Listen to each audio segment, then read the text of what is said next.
The towering spires of Terra's hive cities cast their shadows across billions of souls during the closing years of the Age of Strife, and among those countless masses emerged individuals whose destinies would reshape the galaxy itself. In the depths of one such sprawling urban monument to humanity's endurance, a child was born who would become known throughout the Imperium and beyond as Fabius Bile, the Primogenitor, the Spider, the Clone Lord. His origins lay not in noble houses or warrior cultures, but in the teeming undercity warrens where survival demanded both cunning and an intimate understanding of the human condition in all its frailty. The records of his early life remain fragmentary, obscured by the passage of millennia and the deliberate obfuscation that would later characterize his existence. What emerges from the scattered accounts is the picture of a youth possessed of an exceptional intellect, one that manifested early in an obsession with biological systems and the mechanisms that governed life itself. While other children of the hive learned to scavenge and fight for scraps, the future Fabius Bile dissected vermin and studied the patterns of disease that swept through the lower levels with clinical detachment. His aptitude for the biological sciences did not go unnoticed by the recruitment cadres of the nascent Space Marine legions. During the Great Crusade's early expansion, when the Emperor's gene-forged warriors scoured Terra for suitable candidates, the young man's combination of intellectual prowess and physical potential marked him as ideal material for the Third Legion. The Emperor's children, even in their earliest incarnation, sought perfection in all things, and this extended to their recruitment practices. They did not simply seek warriors, they sought individuals capable of embodying the highest ideals of human achievement. The transformation from hive-born youth to Astartes proved particularly suited to his temperament.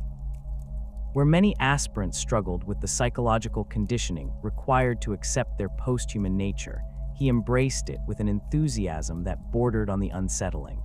The gene seed implantation process, the hypno-conditioning, the surgical modifications that would grant him superhuman capabilities, all of these he approached not as trials to be endured, but as fascinating studies in biological enhancement.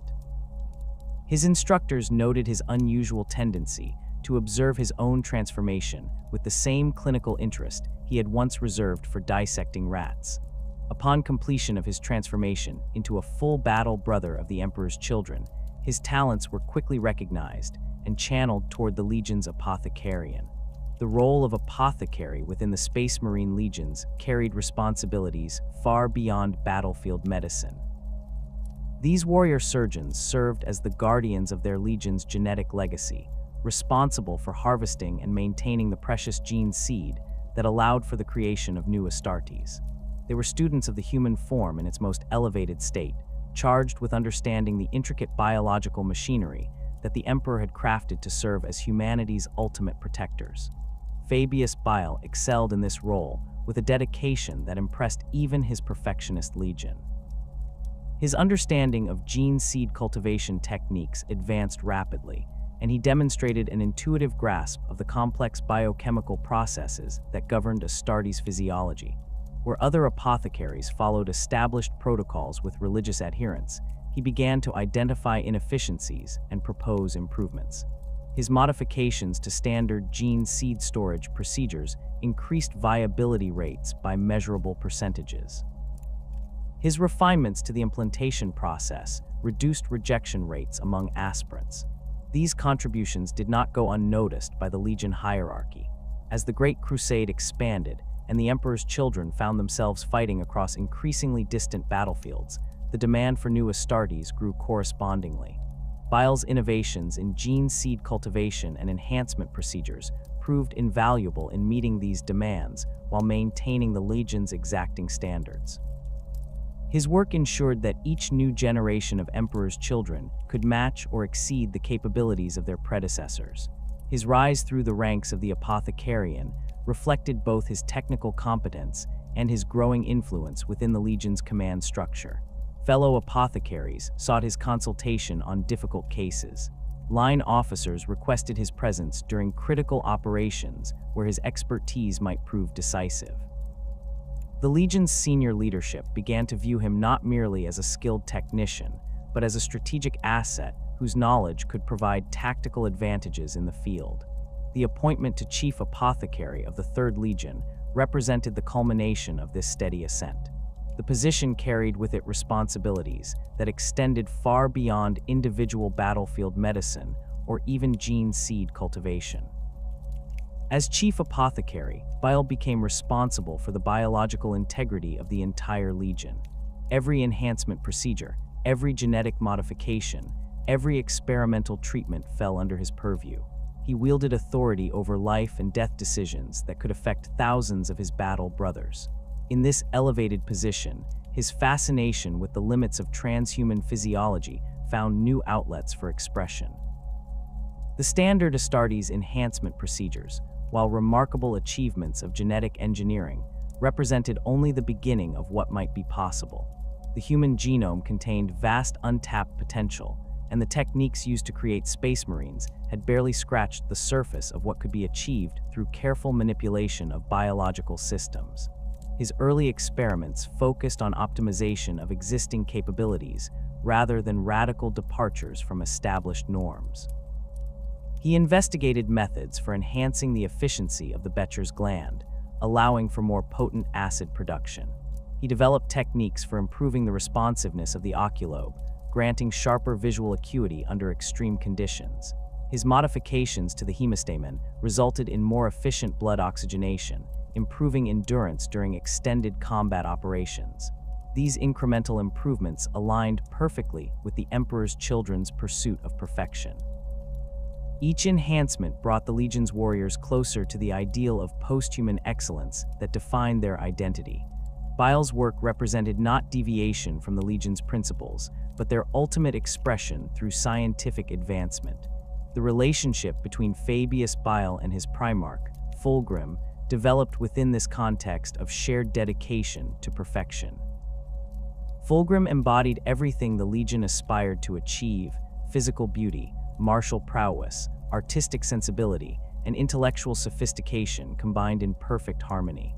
For Bile, the Primarch represented the ultimate expression of genetic engineering, a being whose very existence proved that the boundaries of human potential could be transcended through careful application of scientific principles. Fulgrim, for his part, recognized in his Chief Apothecary a kindred spirit who shared his commitment to excellence. Where other Legion officers might view Bile's experiments with suspicion or concern, the Primarch saw them as natural extensions of the Legion's core mission. The pursuit of perfection demanded constant innovation, constant refinement of existing capabilities. Bile's work in the Apothecarian served this greater purpose by ensuring that each generation of Emperor's children surpassed the last. Their professional relationship was characterized by mutual respect and shared vision rather than personal intimacy. Fulgrim maintained appropriate distance from all his subordinates, but he made exceptions for those whose contributions proved particularly valuable to the Legion's mission. Bile's innovations in gene seed cultivation and enhancement procedures earned him regular access to the Primarch's Council and the privilege of presenting his research directly to Legion Command. This standing within the hierarchy granted Bile resources and authority that few apothecaries in other legions could match. His requests for experimental subjects were approved without question. His proposals for new research initiatives received immediate funding and support. The laboratories under his command expanded to accommodate increasingly ambitious projects. The scope of his investigations broadened to encompass not merely the optimization of existing Astartes capabilities, but the exploration of entirely new possibilities for human enhancement. The Emperor's children's culture of perfectionism created an environment where such ambitious research could flourish. Other legions might have viewed radical experimentation with suspicion, but the Third Legion understood that true excellence required pushing beyond established boundaries. Bile's work represented the scientific expression of principles that the entire Legion held sacred. His reputation extended beyond the confines of his own Legion, as reports of his innovations spread throughout the apothecarian networks of other Space Marine forces. Fellow Chief Apothecaries sought his collaboration on particularly challenging cases. The techniques he developed were adapted and implemented across multiple legions, improving the overall effectiveness of the Astartes as a whole. This period of his career established patterns of thought and methodology that would persist throughout his long existence. The clinical detachment with which he approached biological systems, the willingness to push beyond conventional limitations, the view of living organisms as complex machines that could be improved through careful modification. All of these characteristics emerged during his service as Chief Apothecary of the Emperor's Children. The resources at his disposal during this period were unprecedented. The Great Crusade's expansion provided access to countless worlds with unique biological systems and evolutionary adaptations. Alien species encountered during compliance operations offered insights into alternative approaches to biological organization. The vast genetic diversity of humanity itself, spread across thousands of worlds and exposed to countless environmental pressures, presented endless opportunities for study and experimentation. Bile approached this wealth of biological material with systematic thoroughness. His research protocols established comprehensive cataloging systems for genetic samples. His experimental procedures followed rigorous scientific methodologies designed to produce reproducible results. His documentation practices created detailed records that would prove invaluable for future research initiatives. The scope of his investigations during this period encompassed every aspect of Astartes biology and beyond. He studied the interaction between gene seed implants and host physiology with unprecedented precision. He investigated the mechanisms that govern the remarkable healing capabilities of space marines. He explored the biochemical foundations of their enhanced strength, speed, and endurance. Each discovery led to new questions, new avenues for investigation, new possibilities for improvement.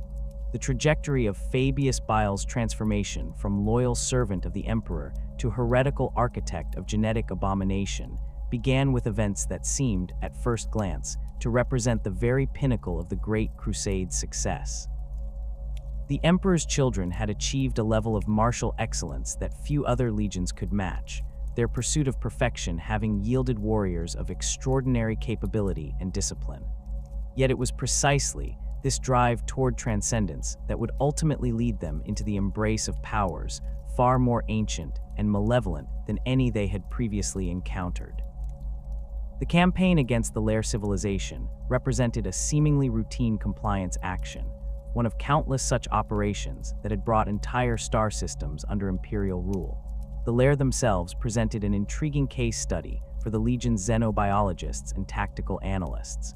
These serpentine beings had developed a sophisticated civilization based on aesthetic principles that bore superficial similarities to the Emperor's Children's own cultural values. Their cities displayed architectural beauty that impressed even the Legion's most discerning observers, while their military formations demonstrated tactical sophistication that demanded careful study.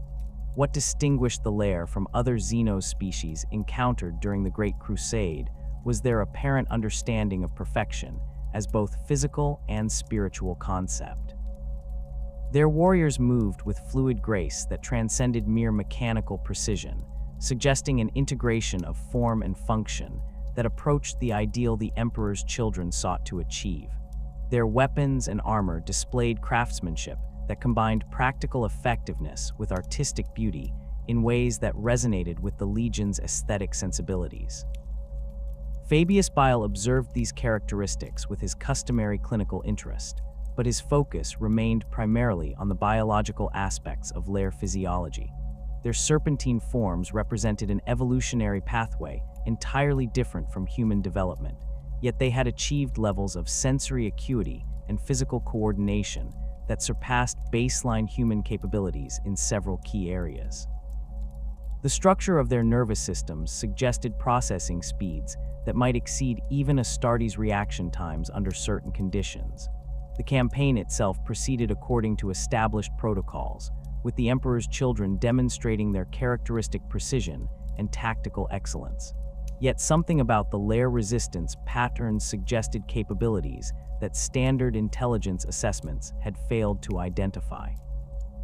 Their warriors fought with an intensity that seemed to transcend mere defensive instincts, displaying levels of coordination and tactical awareness that implied forms of communication or sensory perception beyond conventional understanding. Fulgrim himself led the final assault on the primary lair temple fortress, a structure that combined military functionality with architectural grandeur in ways that captured the Primarch's aesthetic appreciation. The building's design incorporated flowing curves and organic shapes that seemed to pulse with subtle energy, creating visual effects that proved both beautiful and somehow disturbing to observe. The materials used in its construction displayed properties that defied easy categorization, combining metallic strength with organic flexibility in ways that suggested advanced understanding of materials science. Within the temple's innermost sanctum, the Primarch discovered artifacts that would fundamentally alter the trajectory of his legion's development. Among these was a blade of clearly Xeno's manufacture, its design incorporating aesthetic elements that spoke to Fulgrim's artistic sensibilities while displaying craftsmanship that exceeded anything in the Legion's armories. The weapon's edge held a sharpness that seemed to cut through more than mere physical matter, while its surface displayed patterns that shifted and flowed in response to ambient light conditions. The blade's discovery represented a moment of decision that would echo throughout the subsequent history of the Emperor's children. Standard protocols demanded that Xeno's artifacts be subjected to extensive testing and analysis before any consideration of practical application. The risks associated with alien technology were well documented, ranging from simple mechanical failure to more exotic dangers involving psychic contamination or technological incompatibility with Imperial systems. Yet the weapon's obvious quality and the aesthetic appeal of its design created a powerful temptation for a Primarch whose entire existence was dedicated to the pursuit of perfection. The blade represented not merely a tool of war, but a work of art that embodied principles of beauty and functionality in perfect harmony. Its very existence suggested possibilities for transcendence that aligned with the Legion's core mission, while offering capabilities that might enhance their effectiveness in future campaigns. Fulgrim's decision to claim the blade for his personal use marked the beginning of changes that would initially appear subtle, but would gradually accelerate into fundamental transformation. The weapon's influence operated through mechanisms that remained invisible to conventional observation, working through pathways that bypass the conscious mind to affect deeper levels of personality and perception.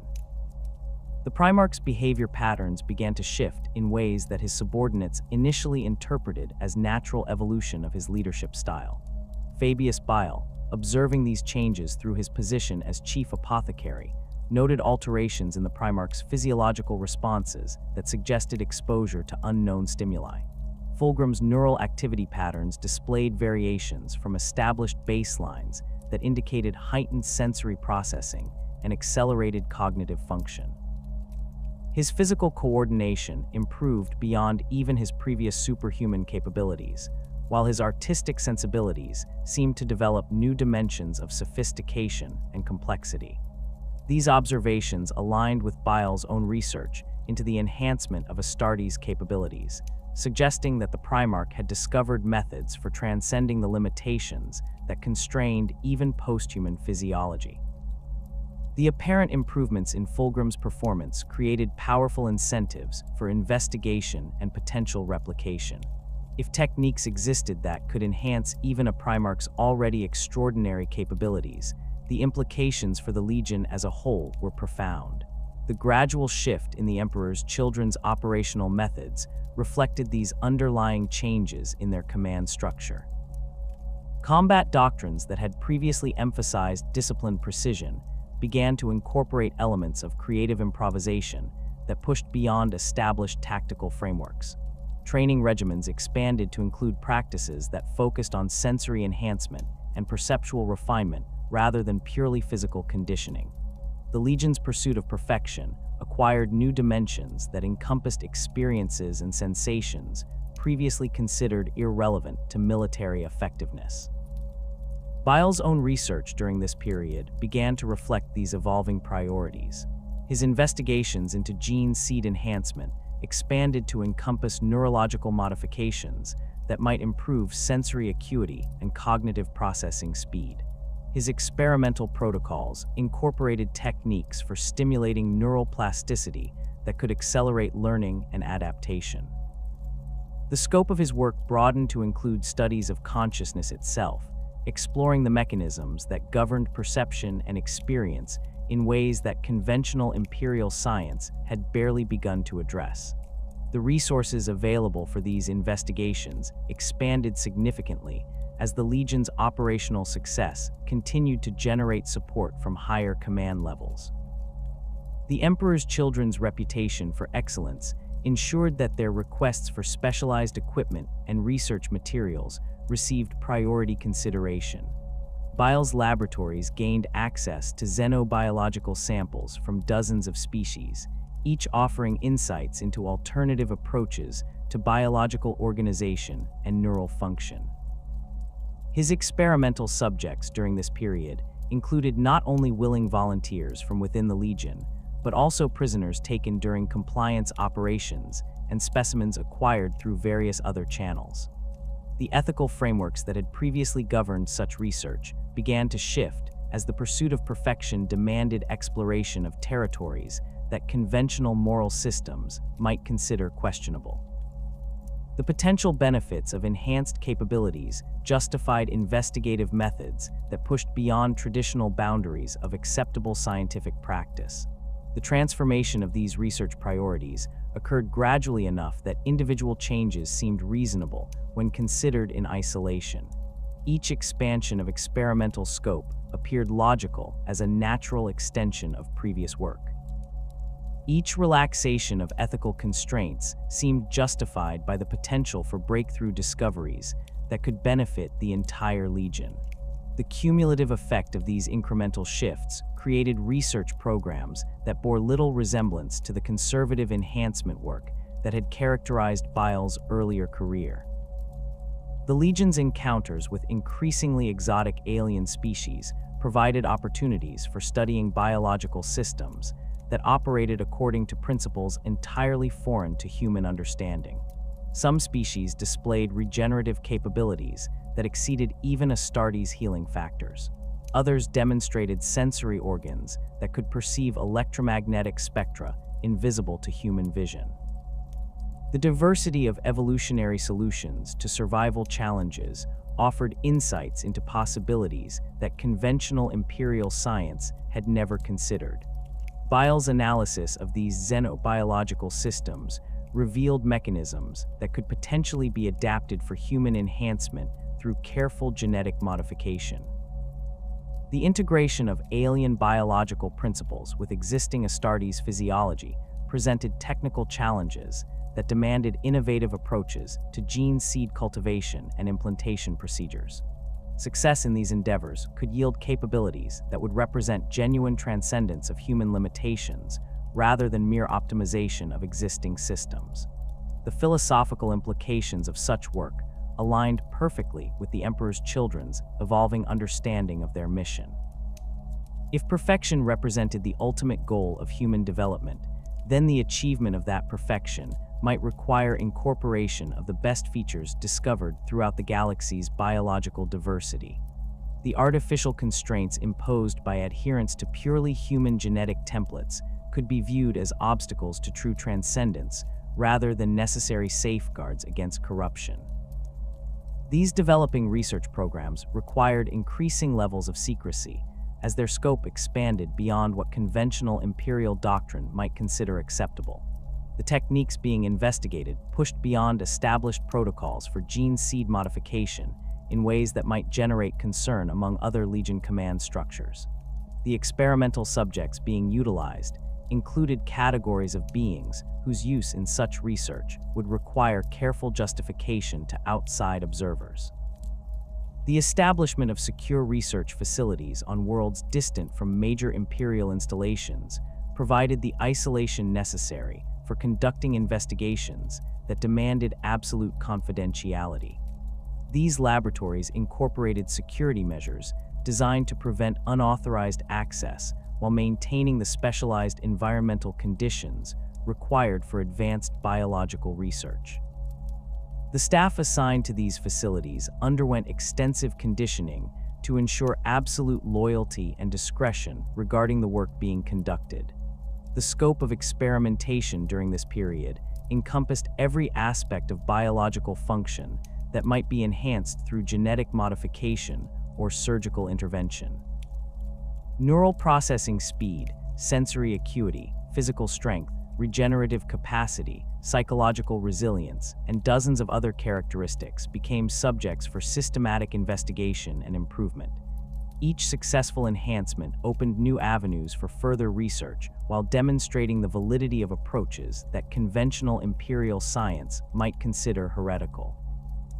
The results of these investigations began to manifest in subtle improvements to Legion combat effectiveness that reinforced the validity of the research programs. Individual Astartes who had undergone experimental enhancement procedures displayed capabilities that exceeded their unmodified battle brothers in measurable ways. Their reaction times improved, their sensory awareness expanded, their ability to process complex tactical information accelerated. These improvements translated directly into battlefield advantages that validated the continuation and expansion of the research efforts. The integration of these enhanced warriors into standard Legion formations created opportunities for studying the practical applications of the enhancement techniques under combat conditions. Their performance in actual engagements provided data that could be used to refine the procedures and develop new approaches to capability improvement. The feedback loop between research and application accelerated the pace of discovery while ensuring that theoretical advances translated into practical military advantages. As the Great Crusade approached its final phases, the Emperor's children had evolved into a force that bore only superficial resemblance to their original incarnation. Their pursuit of perfection had led them into territories of experience and capability that transcended the boundaries established by conventional imperial doctrine. The changes that had transformed them operated at levels too fundamental to be easily detected by outside observers, yet they represented a complete revolution in the Legion's understanding of their purpose and potential. The stage was thus set for the events that would culminate in the Istvan system, where the true extent of these transformations would be revealed through actions that would shatter the foundations of the Imperium itself. The corruption that had taken root within the Emperor's children during their pursuit of perfection had prepared them for betrayals that would have been unthinkable to their earlier selves, while the enhancements that Bile had developed would prove instrumental in the atrocities that followed. The betrayal at Istvan had shattered the foundations of Imperial unity, but it was during the long march toward Terra that Fabius Bile truly began to comprehend the scope of possibilities that his new allegiances had opened. The Emperor's children, now fully committed to their pursuit of sensation and perfection through chaos, found themselves operating in an environment where previous ethical constraints no longer applied. The war against the Imperium provided unlimited opportunities for experimentation on both willing and unwilling subjects, while the patronage of Slaanesh offered insights into biological enhancement that transcended anything achievable through conventional science. The journey through the warp toward the Sol system exposed Bile to phenomena that fundamentally altered his understanding of biological systems and their potential for modification. The Immaterium's influence on living tissue operated according to principles that defied conventional physics, allowing for transformations that should have been impossible under normal circumstances. Exposure to chaos energies could accelerate cellular regeneration, enhance neural processing capacity, or trigger mutations that granted entirely new capabilities. These effects provided a vast new field of study for someone with Bile's expertise and ambitions. His mobile laboratories aboard the Legion's fleet became centers of frenzied activity as he worked to catalog and understand the changes occurring within his battle brothers. The influence of Slaanesh manifested differently in each individual, creating a diverse array of enhancements and modifications that defied systematic classification. Some warriors developed heightened sensory organs that could perceive spectra of experience invisible to unenhanced humans. Others underwent physical transformations that improved their combat effectiveness, while altering their appearance in ways that reflected their patron deity's aesthetic preferences. The systematic study of these transformations required experimental controls that conventional imperial science would have considered abhorrent. Bile began conducting parallel experiments on captured loyalist Astartes, using them as baseline subjects against which to measure the effects of chaos corruption on enhanced human physiology. These prisoners, taken during various engagements throughout the heresy, provided invaluable data on the mechanisms through which warp exposure affected gene seed implants and the complex biological systems that supported Astartes' capabilities. The results of these comparative studies revealed fundamental differences in how chaos energies interacted with corrupted versus uncorrupted subjects. Loyalist Astartes displayed resistance to warp-induced mutations that seemed to stem from psychological factors as much as biological ones. Their continued faith in the Emperor appeared to provide some measure of protection against the more extreme forms of transformation, while their adherence to imperial doctrine created mental barriers that limited the scope of possible changes. By contrast, the Emperor's children who had embraced their new allegiances showed remarkable plasticity in response to chaos influence. Their willingness to abandon previous limitations allowed for transformations that enhanced their capabilities in ways that pure genetic engineering could never achieve. The symbiotic relationship between conscious acceptance of change and biological adaptation suggested mechanisms of enhancement that operated through pathways connecting mind, body, and soul in unprecedented ways. These discoveries led Bile to develop new experimental protocols that combined traditional gene seed manipulation with techniques designed to expose subjects to controlled doses of warp energy. The process required careful calibration to avoid the complete dissolution of biological coherence that characterized failed mutations, while ensuring sufficient exposure to trigger the desired enhancements. Success rates remained low during the early phases of this research, but the results achieved with successful subjects demonstrated capabilities that justified continued investigation. The approach to Terra itself provided opportunities for field testing these new enhancement techniques under combat conditions. The Emperor's children participated in numerous engagements throughout the outer system, each battle offering chances to evaluate the performance of enhanced warriors against loyalist forces. The data gathered from these encounters informed refinements to the enhancement procedures while demonstrating their practical military value. The diversity of imperial forces encountered during the advance toward Terra presented Bile with access to genetic material from dozens of different Space Marine legions, each offering unique insights into alternative approaches to Astartes' enhancement. The gene seed of the Imperial Fists displayed characteristics that enhanced defensive capabilities and structural resilience. The Blood Angels showed genetic markers associated with enhanced aggression and combat effectiveness. The White Scars possessed modifications that improved speed and coordination in ways that differed significantly from standard Astartes templates. Bile's analysis of these various gene seed lineages revealed the extent to which the Emperor's original genetic engineering had been tailored to produce specific characteristics in each legion.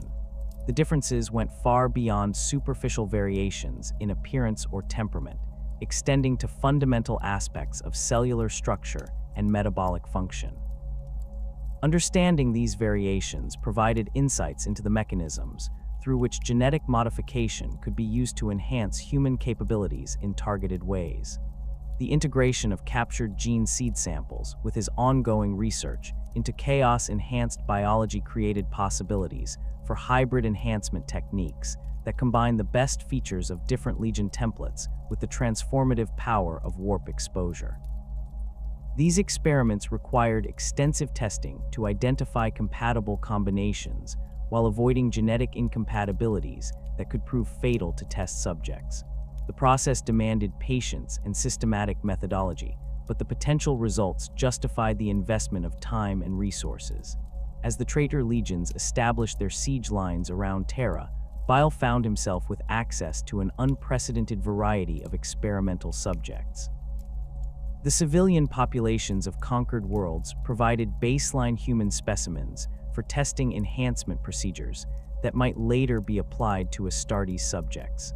The diversity of human genetic variation across the galaxy offered insights into the fundamental mechanisms that governed biological adaptation and modification. His experiments on civilian populations during this period focused on identifying the limits of human physiological plasticity when exposed to various forms of genetic modification and chaos influence. The results varied dramatically based on factors including age, genetic background, psychological conditioning, and previous exposure to warp energies.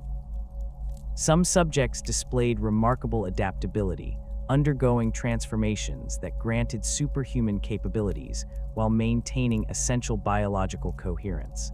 Others proved unable to survive even minor modifications, their systems failing catastrophically when pushed beyond natural limitations. The systematic documentation of these experimental results created a comprehensive database of information regarding human enhancement potential that would prove invaluable for future research efforts.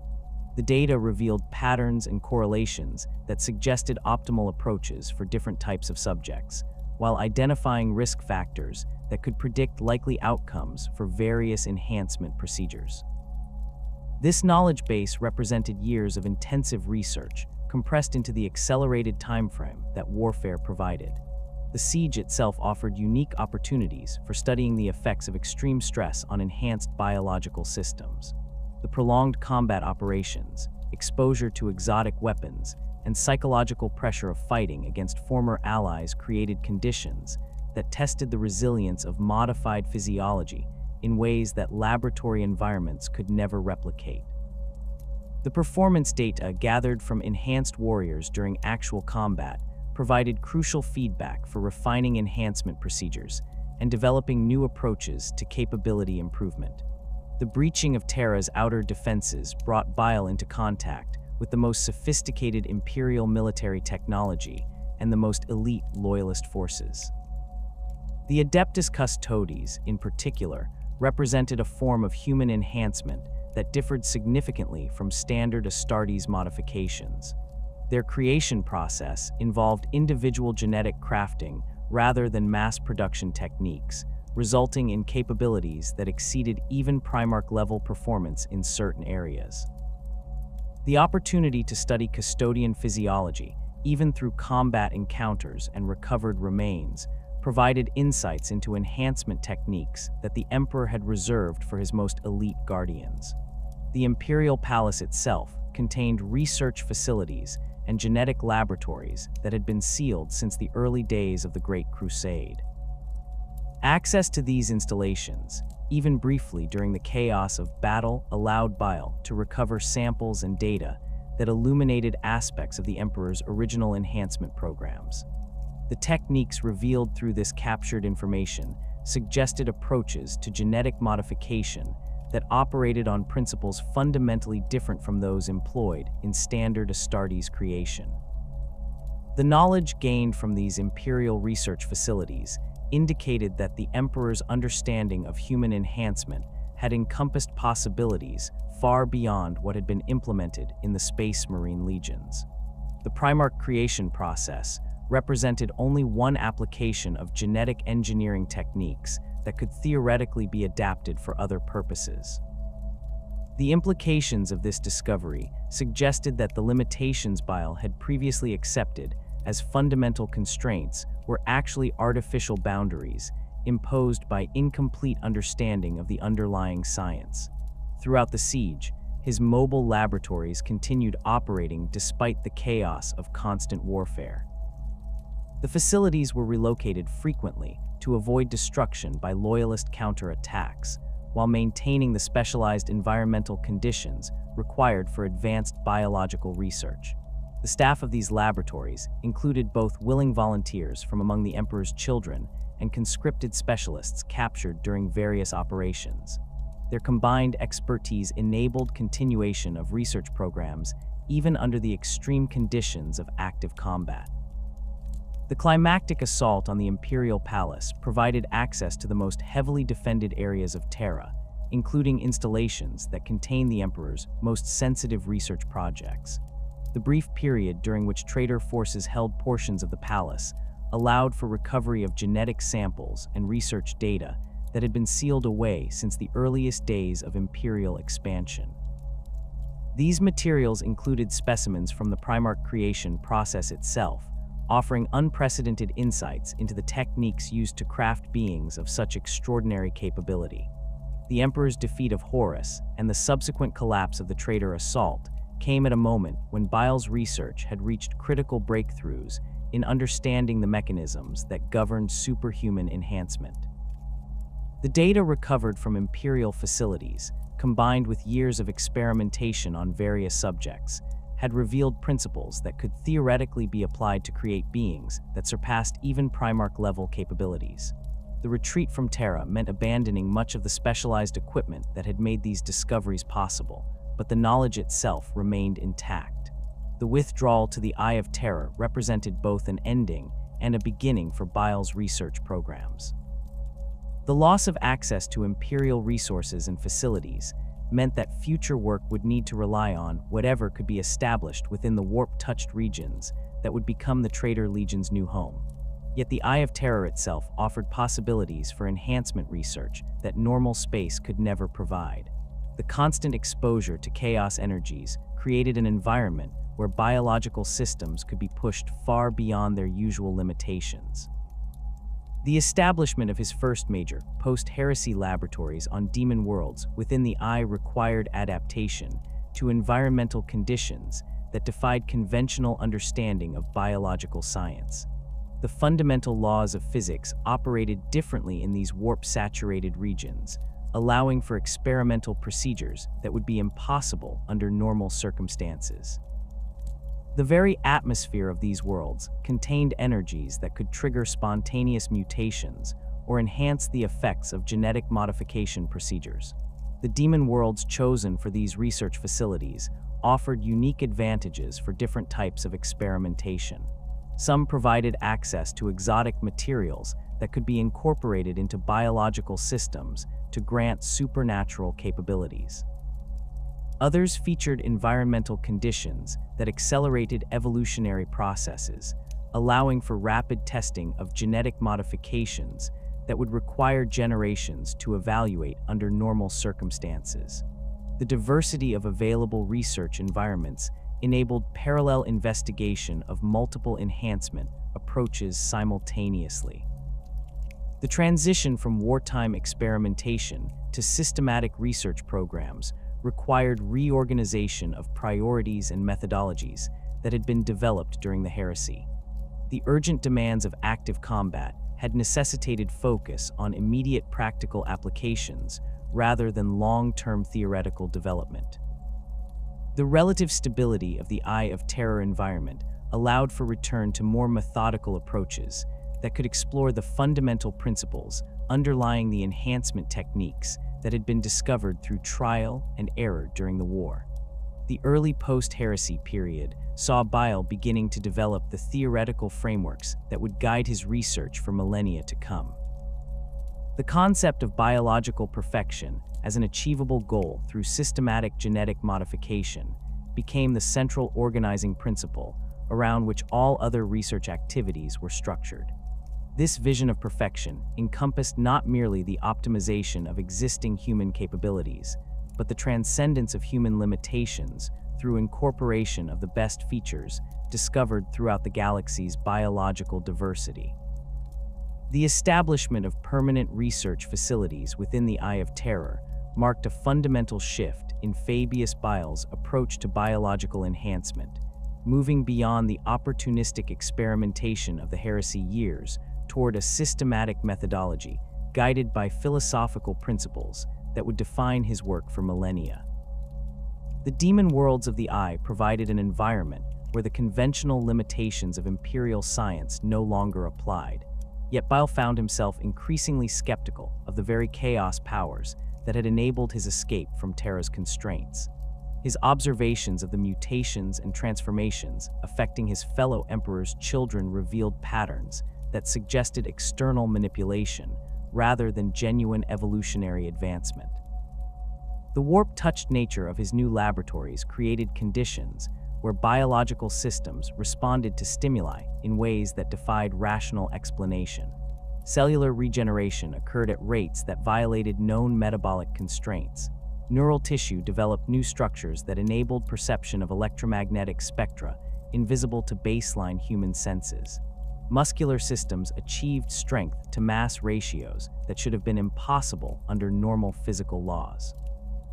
Yet these enhancements came with dependencies on chaos energies that Bile increasingly viewed as fundamental flaws rather than acceptable trade-offs.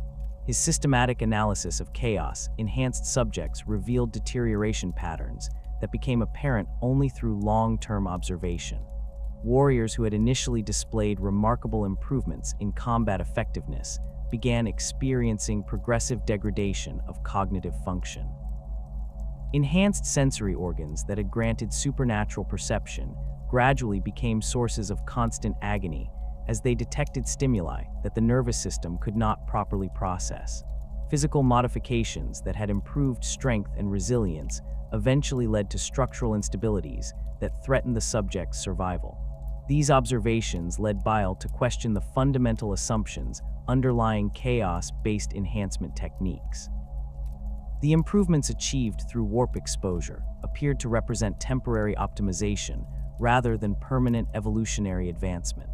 The subjects became increasingly dependent on continued exposure to chaos energies to maintain their enhanced capabilities, creating a form of biological addiction that compromised their autonomy and long-term viability. The pattern suggested that chaos enhancement was ultimately parasitic rather than symbiotic in nature. The recognition of these limitations coincided with Bile's growing exposure to xenobiological specimens that demonstrated alternative approaches to biological optimization. The Eye of Terror's chaotic nature occasionally deposited artifacts and creatures from across the galaxy, providing access to evolutionary solutions that had developed without chaos influence. These specimens displayed enhancements that appeared stable over extended periods, without requiring external energy sources or creating psychological dependencies. The study of these naturally evolved enhancements revealed principles of biological organization that operated independently of warp influence. Certain species had developed regenerative capabilities that exceeded chaos-enhanced healing factors while maintaining perfect biological coherence across multiple generations. Others displayed sensory organs that provided expanded perception without the psychological instabilities that characterized warp-touched modifications. The existence of these naturally occurring enhancements suggested that biological perfection could be achieved through purely scientific means.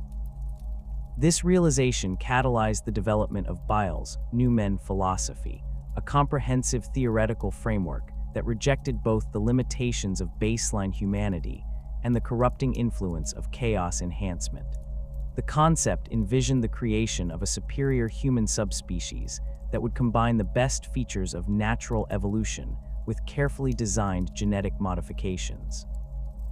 These enhanced beings would possess capabilities that exceeded both unmodified humans and chaos-corrupted subjects, while maintaining perfect biological stability and psychological coherence. The philosophical foundations of the New Men concept drew upon Bile's extensive observations of human genetic variation across the galaxy. His research during the Great Crusade had revealed the remarkable adaptability of human physiology when exposed to different environmental pressures. Populations that had developed on high-gravity worlds displayed enhanced muscular and skeletal systems. Those from radiation-rich environments had evolved improved cellular repair mechanisms. Communities exposed to specific atmospheric compositions had developed respiratory adaptations that improved oxygen processing efficiency. These naturally occurring variations demonstrated that human genetic templates contained vast untapped potential for enhancement that could be accessed through careful manipulation of developmental processes. The techniques used to create space marines represented only the most basic application of genetic modification principles that could theoretically be extended far beyond their current limitations. The creation of primarchs had proven that human genetic material could support capabilities that approached the supernatural when properly modified and enhanced. The New Men philosophy proposed systematic application of these enhancement principles to create beings that would represent the next stage of human evolution. Unlike the random mutations produced by chaos exposure, these modifications would be precisely designed to achieve specific improvements while maintaining perfect biological integration. The resulting subspecies would possess enhanced physical capabilities, expanded sensory perception, improved cognitive function, and extended lifespans without the instabilities and dependencies that characterized other enhancement approaches.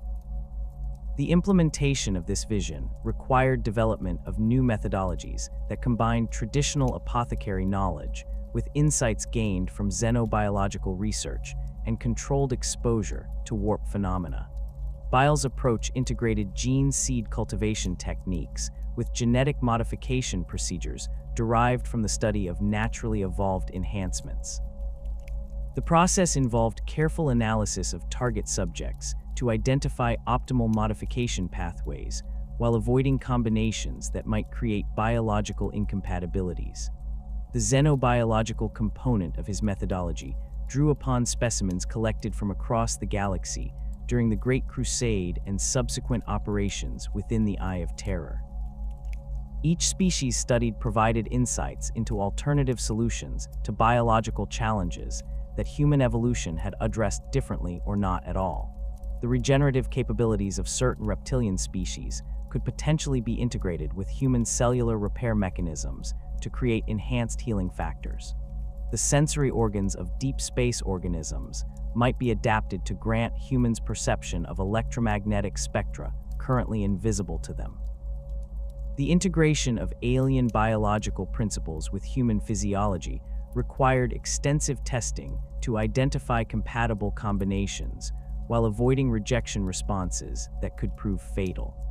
Bile's experimental protocols involved systematic evaluation of individual genetic modifications before attempting complex multi-system enhancements. Each successful integration provided data that informed subsequent experiments while expanding the range of possible modifications that could be safely applied to human subjects.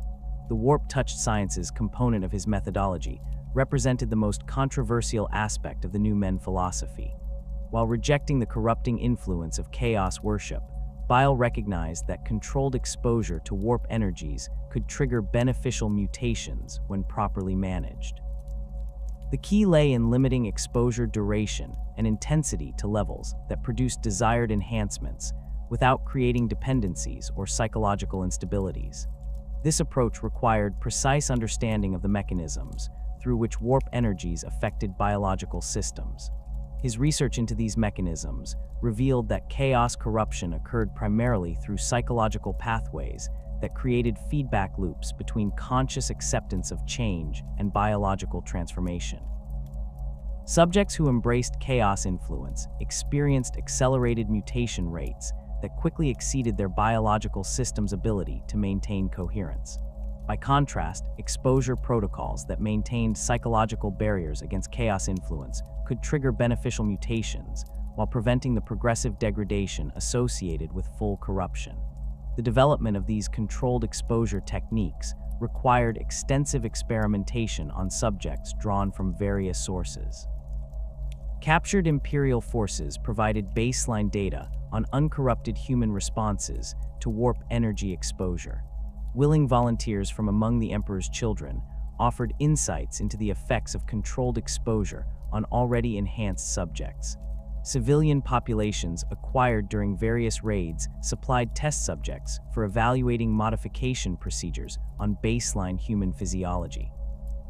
The establishment of his mobile laboratory represented a crucial component of the New Men research program, providing the specialized facilities necessary for conducting advanced genetic modification procedures while maintaining the flexibility to relocate as circumstances required. The laboratory incorporated equipment salvaged from Imperial research installations, with devices of his own design that had been adapted for the unique environmental conditions of the Eye of Terror. The facility's modular construction allowed for rapid deployment and reconfiguration to accommodate different types of experimental procedures. The mobile laboratory's design reflected Bile's systematic approach to biological research, with specialized sections dedicated to different aspects of the enhancement process. Gene seed cultivation chambers maintain the precise environmental conditions required for modifying Astartes' genetic material. Surgical suites provided sterile environments for implantation procedures and other invasive modifications. Observation areas allowed for long-term monitoring of subjects undergoing experimental treatments. Storage facilities preserved genetic samples and xenobiological specimens under conditions that prevented degradation or contamination. The recruitment of disciples and assistants for these research programs required identification of individuals who possessed both the technical competence necessary for advanced biological work and the philosophical commitment to the new men vision. Bile sought candidates among the Emperor's children who had demonstrated aptitude for scientific investigation while maintaining sufficient intellectual independence to question established doctrines. The selection process emphasized analytical thinking and experimental methodology over blind loyalty or religious fervor. The training of these disciples involved comprehensive education in genetic modification techniques, xenobiological analysis, and controlled warp exposure protocols.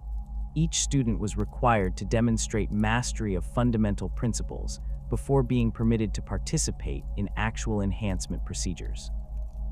The curriculum included extensive study of failed experiments and their causes, ensuring that future researchers would understand the risks associated with different modification approaches and the importance of maintaining rigorous safety protocols. The acquisition of test subjects for the New Men research program utilized multiple recruitment strategies that reflected the realities of operating within the Eye of Terror. Willing volunteers from among the Emperor's children provided subjects who understood the experimental nature of the procedures and accepted the associated risks. Captured enemies offered opportunities to test enhancement techniques on unwilling subjects without concern for their consent or survival. Civilian populations encountered during raids supplied baseline human specimens for evaluating the effects of various modifications on unenhanced physiology. The systematic documentation of experimental results created a comprehensive database of information regarding human enhancement potential that would guide future research efforts.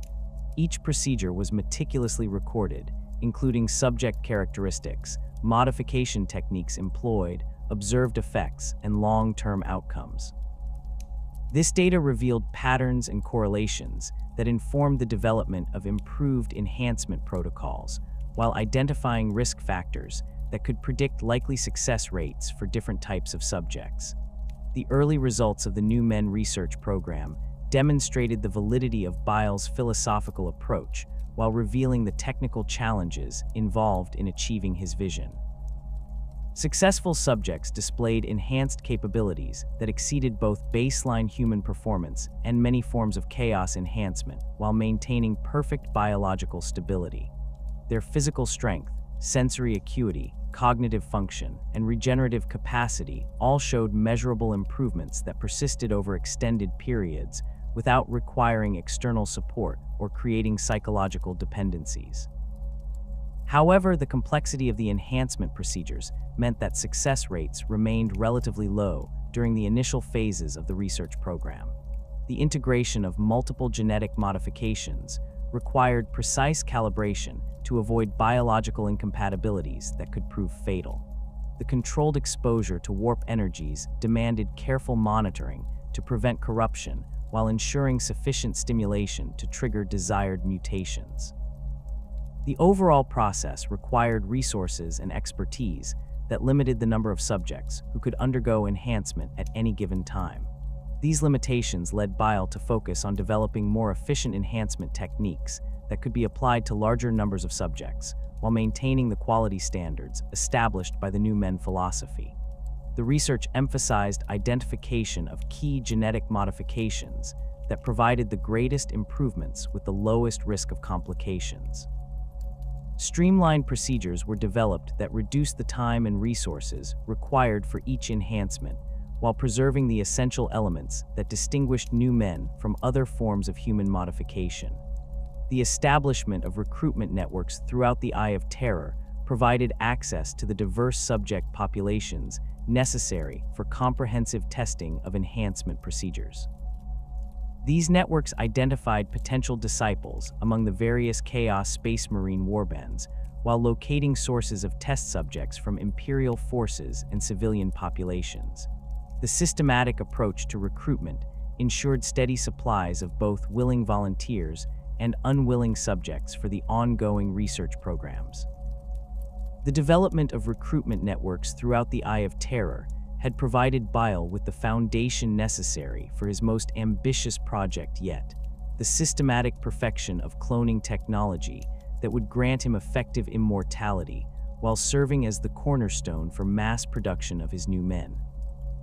The philosophical framework he had established demanded practical implementation on a scale that traditional enhancement procedures could never achieve, requiring techniques that could replicate successful modifications across thousands of subjects without the resource constraints that limited individual treatments.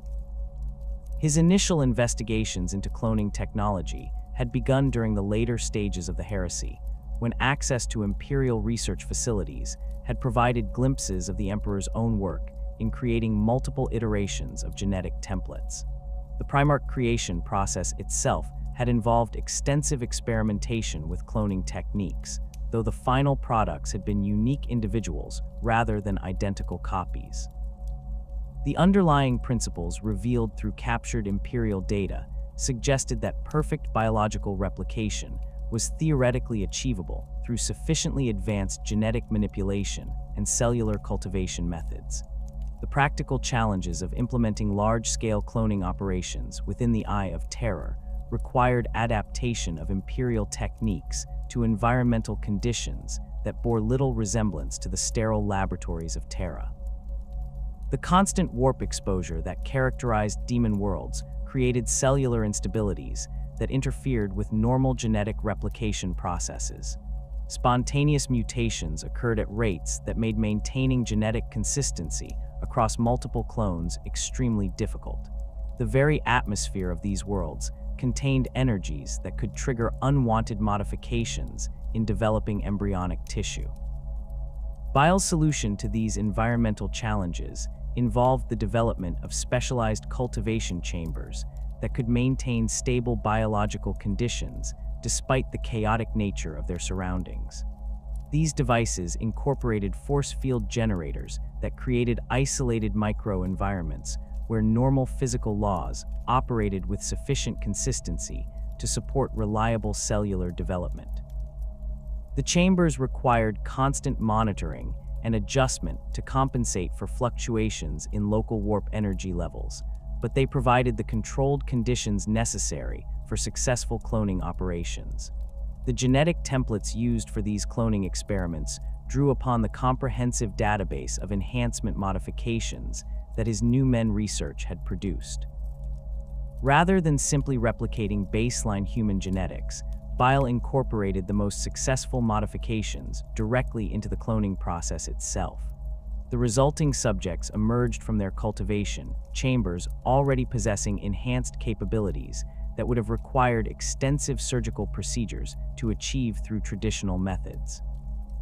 This integration of enhancement and replication techniques represented a fundamental advancement in biological engineering that exceeded anything achieved during the Great Crusade. The first successful clones produced through these methods displayed capabilities that validated Bile's theoretical framework while revealing new possibilities for genetic manipulation. Their physical strength exceeded that of unenhanced humans by factors that approached Astartes levels without requiring gene seed implantation.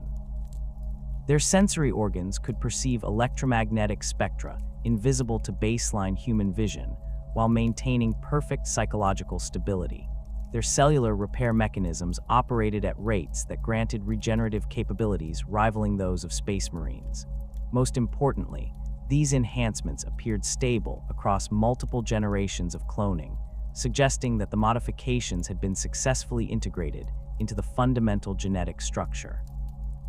The implications of this success extended far beyond the creation of enhanced subjects for experimental purposes. The ability to produce genetically modified clones on an industrial scale opened possibilities for creating entire armies of new men who could serve as the foundation for a post-human civilization. Unlike the Emperor's children or other Chaos Space Marines, these clones would owe their existence entirely to Bile's scientific achievements rather than the corrupting influence of the warp. They represented the ultimate expression of his vision for humanity's evolutionary future. However, the most significant application of cloning technology lay in its potential for granting Bile himself effective immortality through the creation of backup bodies that could serve as vessels for his consciousness in the event of physical death. The concept of consciousness transfer had been explored by imperial scientists during the Dark Age of technology, but the techniques had been lost during Old Night, along with most other advanced technologies. Bile's research into the mechanisms of memory storage and neural pattern replication suggested that these lost capabilities could be reconstructed through careful study of brain structure and function. The development of consciousness transfer techniques required understanding of neural networks at levels of detail that exceeded even the most advanced imperial medical knowledge. Bile's investigations revealed that memory storage occurred through complex patterns of synaptic connections that could theoretically be mapped and replicated in artificial systems. The process of transferring these patterns from one brain to another presented technical challenges that demanded innovations in both neurosurgical technique and computational technology. His early experiments in consciousness transfer utilized subjects drawn from the various populations available within his research facilities. The procedure involved detailed scanning of neural structures to create comprehensive maps of synaptic patterns and memory engrams. This information was then used to guide surgical modifications of recipient brains, creating neural pathways that matched those of the donor subject.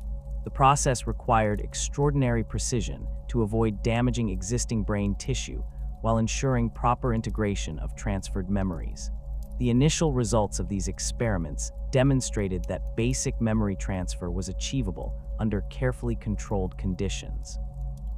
Subjects who underwent the procedure displayed access to memories and skills that had belonged to the donor, though the integration was often incomplete and unstable. Personality characteristics proved more difficult to transfer than factual knowledge, suggesting that consciousness involved aspects of neural function that were not captured by simple synaptic mapping. The complexity of achieving perfect consciousness transfer would require years of additional research and refinement. The creation of his first backup clone body represented a crucial milestone in this research program. The clone was cultivated using Bile's own genetic template, modified to incorporate the most successful enhancements from his new men research. The resulting body possessed physical capabilities that exceeded his original form while maintaining perfect biological compatibility for consciousness transfer procedures. The clone's brain was surgically prepared with neural pathways designed to receive the complete contents of Bile's consciousness, creating a vessel that could theoretically support his continued existence even after the destruction of his original body. The consciousness transfer process itself required surgical procedures of unprecedented complexity and precision. Bile's original brain was connected to the clone's neural system through an intricate network of fiber optic cables and neural interfaces that allowed for direct transfer of electrical impulses between the two organs. The procedure took place over several days, with memories and personality patterns being gradually copied from the original to the duplicate brain. Constant monitoring ensured that the transfer process maintained perfect fidelity while avoiding damage to either neural system. The success of this first consciousness transfer validated the theoretical framework while revealing practical limitations that would require ongoing refinement. the cloned body successfully received Bile's memories and personality, creating a duplicate consciousness that possessed all of his knowledge and capabilities. However, the process was not perfectly seamless, with some memories showing slight degradation and certain personality traits appearing subtly altered. These imperfections suggested that consciousness transfer remained an imperfect science that would benefit from continued research and development. The establishment of multiple backup bodies became a priority following the success of the initial transfer experiment. Bile created a series of clone bodies that were maintained in stasis chambers throughout his various research facilities, each one prepared to receive his consciousness in the event of his original body's destruction. These backup systems were distributed across different locations to prevent their simultaneous destruction by enemy action or environmental catastrophe. The redundancy ensured that his research could continue even if individual facilities were compromised or destroyed.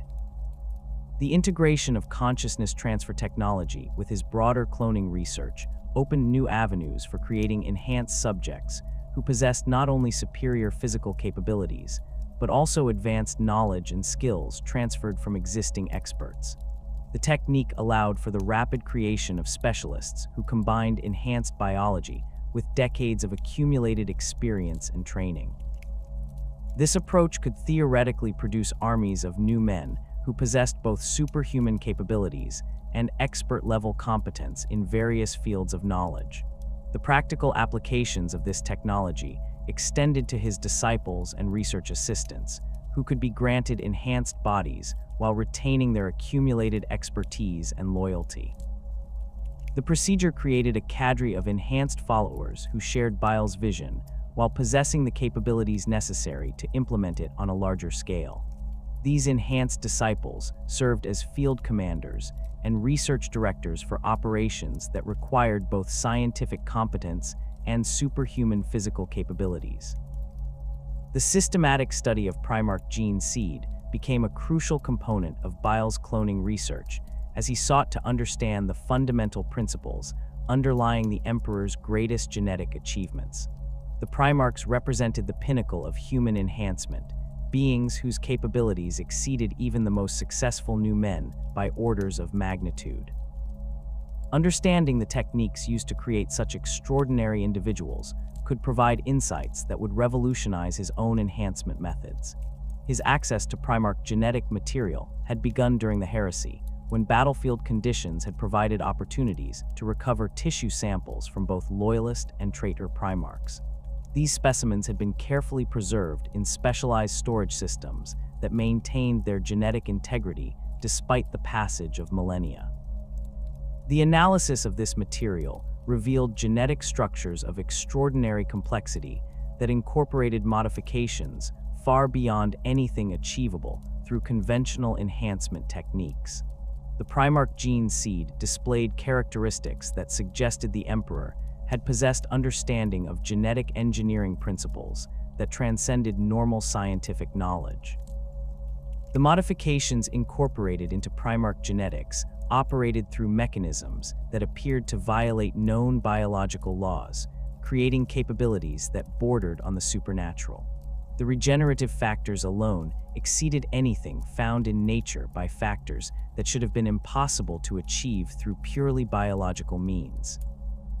Bile's attempts to replicate these modifications in his own cloning experiments met with limited success, revealing the extent to which Primogenitor creation had relied upon knowledge and techniques that remained beyond his current understanding. The genetic structures were too complex to reproduce accurately, while the underlying principles that governed their function remained largely mysterious. However, partial integration of Primogenitor genetic elements into his cloning templates produced subjects with capabilities that exceeded his previous achievements, suggesting that even incomplete understanding could yield significant improvements. The study of different Primogenitor lineages revealed variations in genetic structure that reflected the specialized characteristics of each legion. Fulgrim's gene seed contained modifications that enhanced sensory perception and aesthetic appreciation beyond normal human capabilities. Angron's genetic template included structures that amplified aggressive responses and pain tolerance to superhuman levels. Each Primarch's unique characteristics were encoded in genetic modifications that could theoretically be adapted for use in other subjects. The integration of Primarch genetic elements with his new men templates required extensive experimentation to identify compatible combinations, while avoiding genetic incompatibilities that could prove fatal.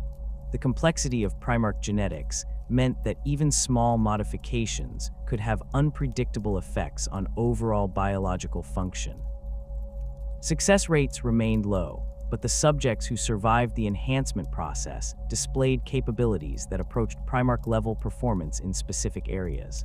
These experiments with Primarch gene seed led to the development of specialized cloning lines that incorporated different genetic modifications depending on their intended purpose. Combat-oriented clones received genetic elements that enhanced physical strength and combat reflexes. Research-focused subjects were modified with improvements to cognitive function and analytical capabilities. The ability to create specialized clones allowed for more efficient allocation of resources, while ensuring that each subject possessed optimal capabilities for their assigned role. The creation of enhanced human specimens through his refined cloning processes represented the ultimate expression of Bile's new men philosophy in practical form. These subjects combined the best features of natural human genetics with carefully selected modifications that granted superhuman capabilities without the instabilities associated with chaos enhancement. The cloning process allowed for mass production of these enhanced beings, creating the foundation for a post-human civilization that could eventually replace both baseline humanity and the corrupted space marines.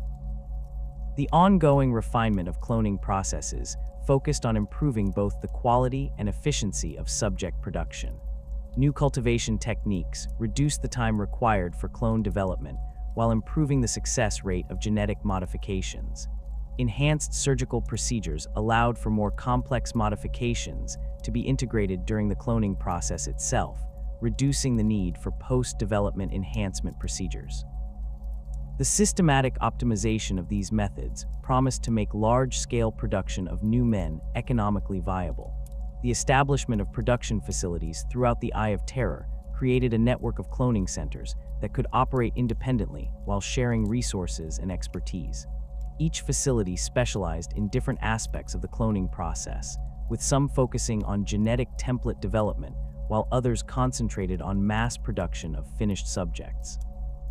The distributed nature of these operations provided redundancy against facility destruction, while allowing for specialization that improved overall efficiency. The recruitment of enhanced subjects from these cloning programs created the core of Bile's growing organization, providing him with followers who possessed both superhuman capabilities and absolute loyalty to his vision. Unlike the Emperor's children or other Chaos Space Marines, these clones owed their existence entirely to his scientific achievements rather than allegiance to any Chaos deity.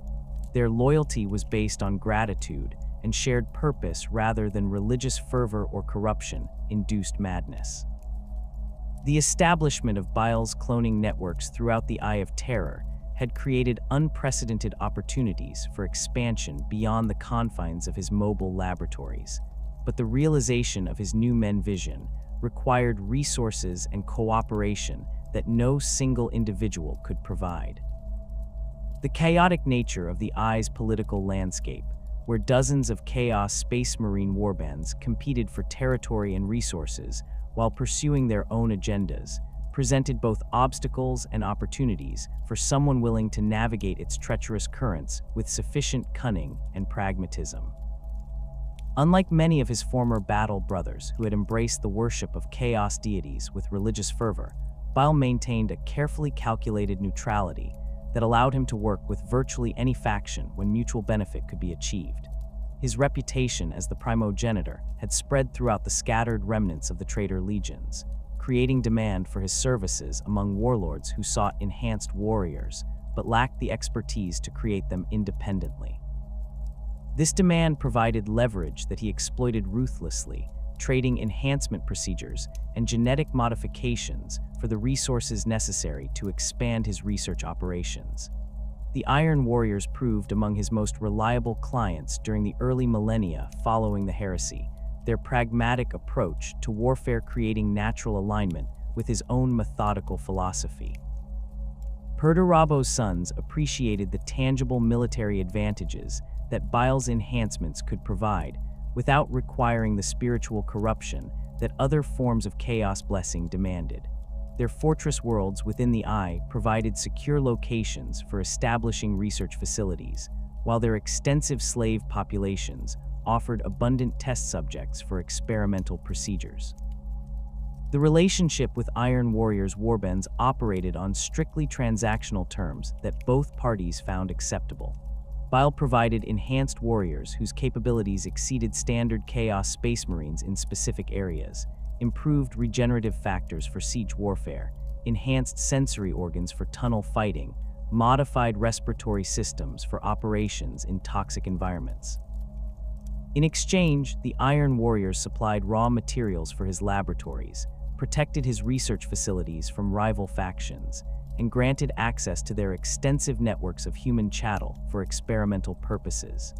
These arrangements required careful negotiation to ensure that enhancement procedures aligned with Iron Warriors' tactical doctrine while advancing Bile's own research objectives. The modifications he provided were tailored to complement their preferred combat methods, creating warriors who could survive prolonged siege operations while serving as test subjects for techniques that might later be applied to his new men projects. The symbiotic relationship allowed both parties to achieve their goals without compromising their fundamental principles or long-term objectives. The word-bearers presented more complex challenges due to their fanatical devotion to chaos worship and their suspicion of anyone who refused to acknowledge the supremacy of the dark gods. However, certain factions within the Legion recognized the practical value of Bile's work despite their theological disagreements with his secular approach to enhancement. These pragmatic elements were willing to overlook his lack of religious fervor in exchange for access to genetic modifications that could strengthen their warriors for the long war against the Imperium. The negotiations with word-bearers required delicate handling of religious sensibilities while maintaining his own philosophical independence. Bile learned to frame his enhancement procedures in terms that emphasized their utility for serving chaos, without explicitly endorsing any particular deity or doctrine. The modifications he provided often incorporated aesthetic elements that satisfied word-bearer expectations for chaos-touched appearance, while achieving practical improvements in combat effectiveness that justified the theological compromises involved. The Alpha Legion's secretive nature and complex operational methods created opportunities for collaboration that operated through intermediaries and shell organizations rather than direct contact. Their preference for infiltration and manipulation over direct confrontation aligned well with Bile's need for discreet acquisition of Imperial genetic samples and research materials. Alpha Legion operatives could provide access to Loyalist Space Marine gene seed, captured Imperial technology, and intelligence regarding Imperium research facilities that might contain valuable specimens. These relationships with Alpha Legion elements operated through carefully compartmentalized networks that protected both parties from exposure while facilitating mutually beneficial exchanges. Bile provided enhanced infiltrators whose modifications allowed them to pass Imperial medical screening while retaining superhuman capabilities.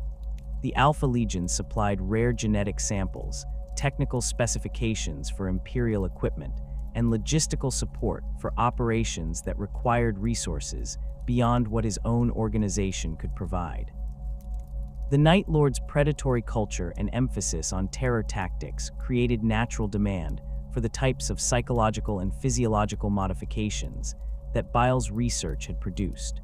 Their scattered warbands often lacked the resources for large-scale enhancement programs, but were willing to pay premium prices for individual modifications that could improve their effectiveness as hunters and torturers. The relationship provided steady income while offering opportunities to test enhancement procedures under combat conditions that other clients could not provide. The modifications requested by Night Lords typically focused on sensory enhancements that improved their ability to track prey, pain tolerance improvements that allowed them to continue fighting despite severe injuries, and psychological modifications that enhanced their capacity for inflicting terror on enemy forces. These requests aligned well with certain aspects of Bile's New Men research, particularly his investigations into neural modification and sensory enhancement techniques. His dealings with various Xeno species required even greater caution and diplomatic skill, as these relationships operated outside the familiar frameworks of space marine culture and chaos politics. The Eye of Terror's chaotic nature occasionally brought alien vessels and artifacts into contact with his operations, creating opportunities for acquiring xenobiological specimens that could provide insights into alternative approaches to biological enhancement. However, these encounters also carried risks that could prove fatal if not handled with appropriate care and preparation. The Dark Eldar proved among the most valuable Xenos contacts for his research, their advanced understanding of biological manipulation and pain enhancement techniques, offering insights that complemented his own work in unexpected ways. Certain cabals within Commoragh maintained research facilities that rivaled his own in sophistication, though their focus on torture and sensation rather than systematic enhancement meant that direct collaboration was rarely possible. Instead, the relationship operated through carefully negotiated exchanges of specimens and information that benefited both parties while minimizing direct contact. These exchanges typically involved trading captured Imperial subjects for Dark Eldar biotechnology or genetic samples from their various slave populations. The Dark Eldar's extensive raiding operations provided access to human genetic material from across the galaxy, including populations that had developed unique adaptations to specific environmental conditions. The diversity of these samples offered insights into human genetic plasticity that would have been impossible to obtain through his own collection efforts. The orc species presented different opportunities due to their remarkable regenerative capabilities and adaptive immune systems. Orc physiology operated according to principles that seemed to violate conventional biological understanding, with their cellular structure displaying plasticity that exceeded anything found in human genetics.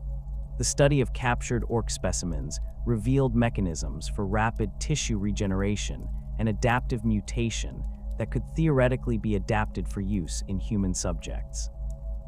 However, the aggressive nature of orc psychology and their tendency toward uncontrolled growth made direct application of their biological principles extremely dangerous. Bile's experiments with orc genetic material required extensive safety protocols to prevent the creation of hybrid organisms that might prove impossible to control. The few successful integrations of orc regenerative factors with human physiology produced subjects with remarkable healing capabilities, but the psychological side effects often proved severe enough to limit their practical utility. The Tau Empire's expansion into regions near the Eye of Terror created occasional opportunities for acquiring specimens and technology from this relatively young species. Their systematic approach to biological enhancement through technological integration offered alternative models for achieving superhuman capabilities without relying on genetic modification alone. The study of Tau enhancement techniques revealed principles that could potentially be adapted for use with human subjects, particularly in areas involving neural interface technology and sensory augmentation.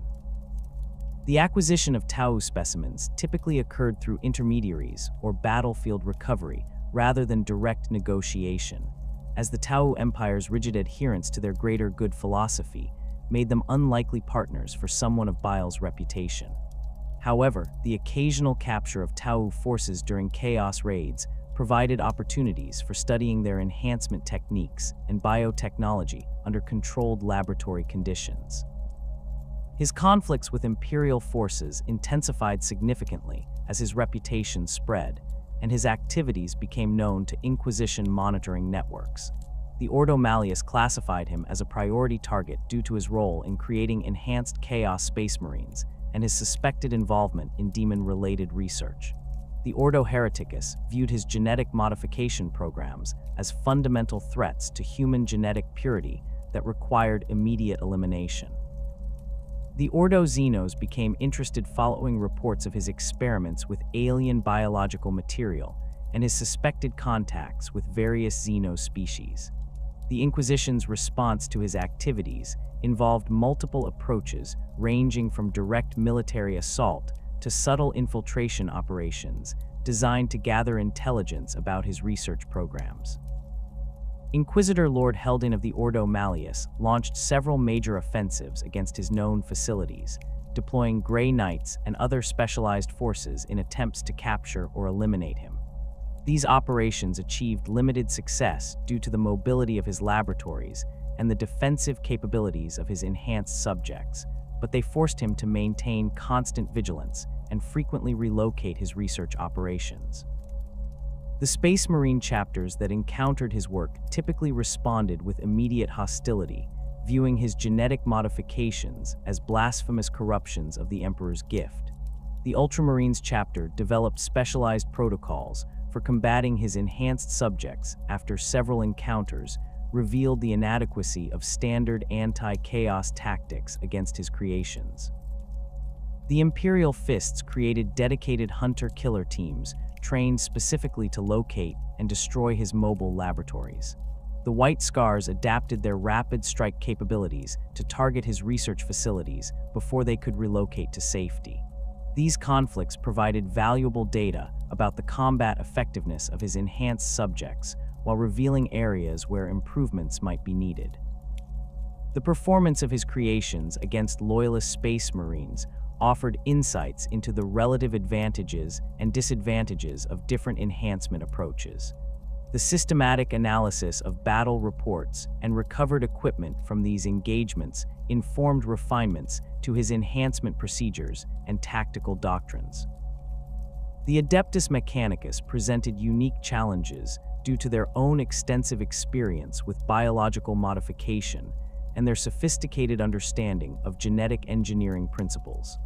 Tech priests assigned to anti-Hirtech operations possessed knowledge that allowed them to analyze his enhancement techniques and develop countermeasures more effectively than conventional Imperial forces. Their cybernetic augmentations provided resistance to certain types of biological weapons that his subjects employed, while their analytical capabilities allowed them to predict and counter his tactical innovations. The relationship with various pirate fleets and renegade Imperial forces operated on purely mercenary terms that both parties found acceptable. These outcasts from Imperial society often possessed resources and capabilities that legitimate Chaos factions lacked, including access to Imperial shipping lanes and communication networks that could provide valuable intelligence. Their desperation for enhanced capabilities made them willing to accept the risks associated with his experimental procedures, while their expendable nature made them ideal test subjects for unproven enhancement techniques. The Red Corsairs under Huron Blackheart proved particularly valuable allies due to their pragmatic approach to resource acquisition and their willingness to work with anyone who could provide military advantages. Their extensive raiding operations generated steady supplies of captives for experimental purposes, while their control of strategic locations provided secure bases for establishing research facilities. The relationship operated through carefully negotiated contracts that specified the types and quantities of enhanced subjects to be provided in exchange for resources and protection. These pirate alliances required constant management to prevent conflicts between different factions and to ensure that agreements were honored despite the chaotic nature of the organizations involved. Bile learned to structure contracts with multiple enforcement mechanisms and contingency plans that could protect his interests even when dealing with fundamentally untrustworthy partners. The experience gained through these negotiations proved invaluable for managing the complex web of relationships that his expanding operations required. The chaos cultist networks that operated throughout Imperial space provided another avenue for acquiring resources and test subjects, while maintaining distance from his primary research facilities. These organizations often possessed access to Imperial technology and personnel that could be exploited for research purposes, while their fanatical devotion made them reliable agents for carrying out dangerous missions. The cultists' distributed nature provided redundancy against Imperial counterintelligence operations, while creating multiple pathways for information and material acquisition.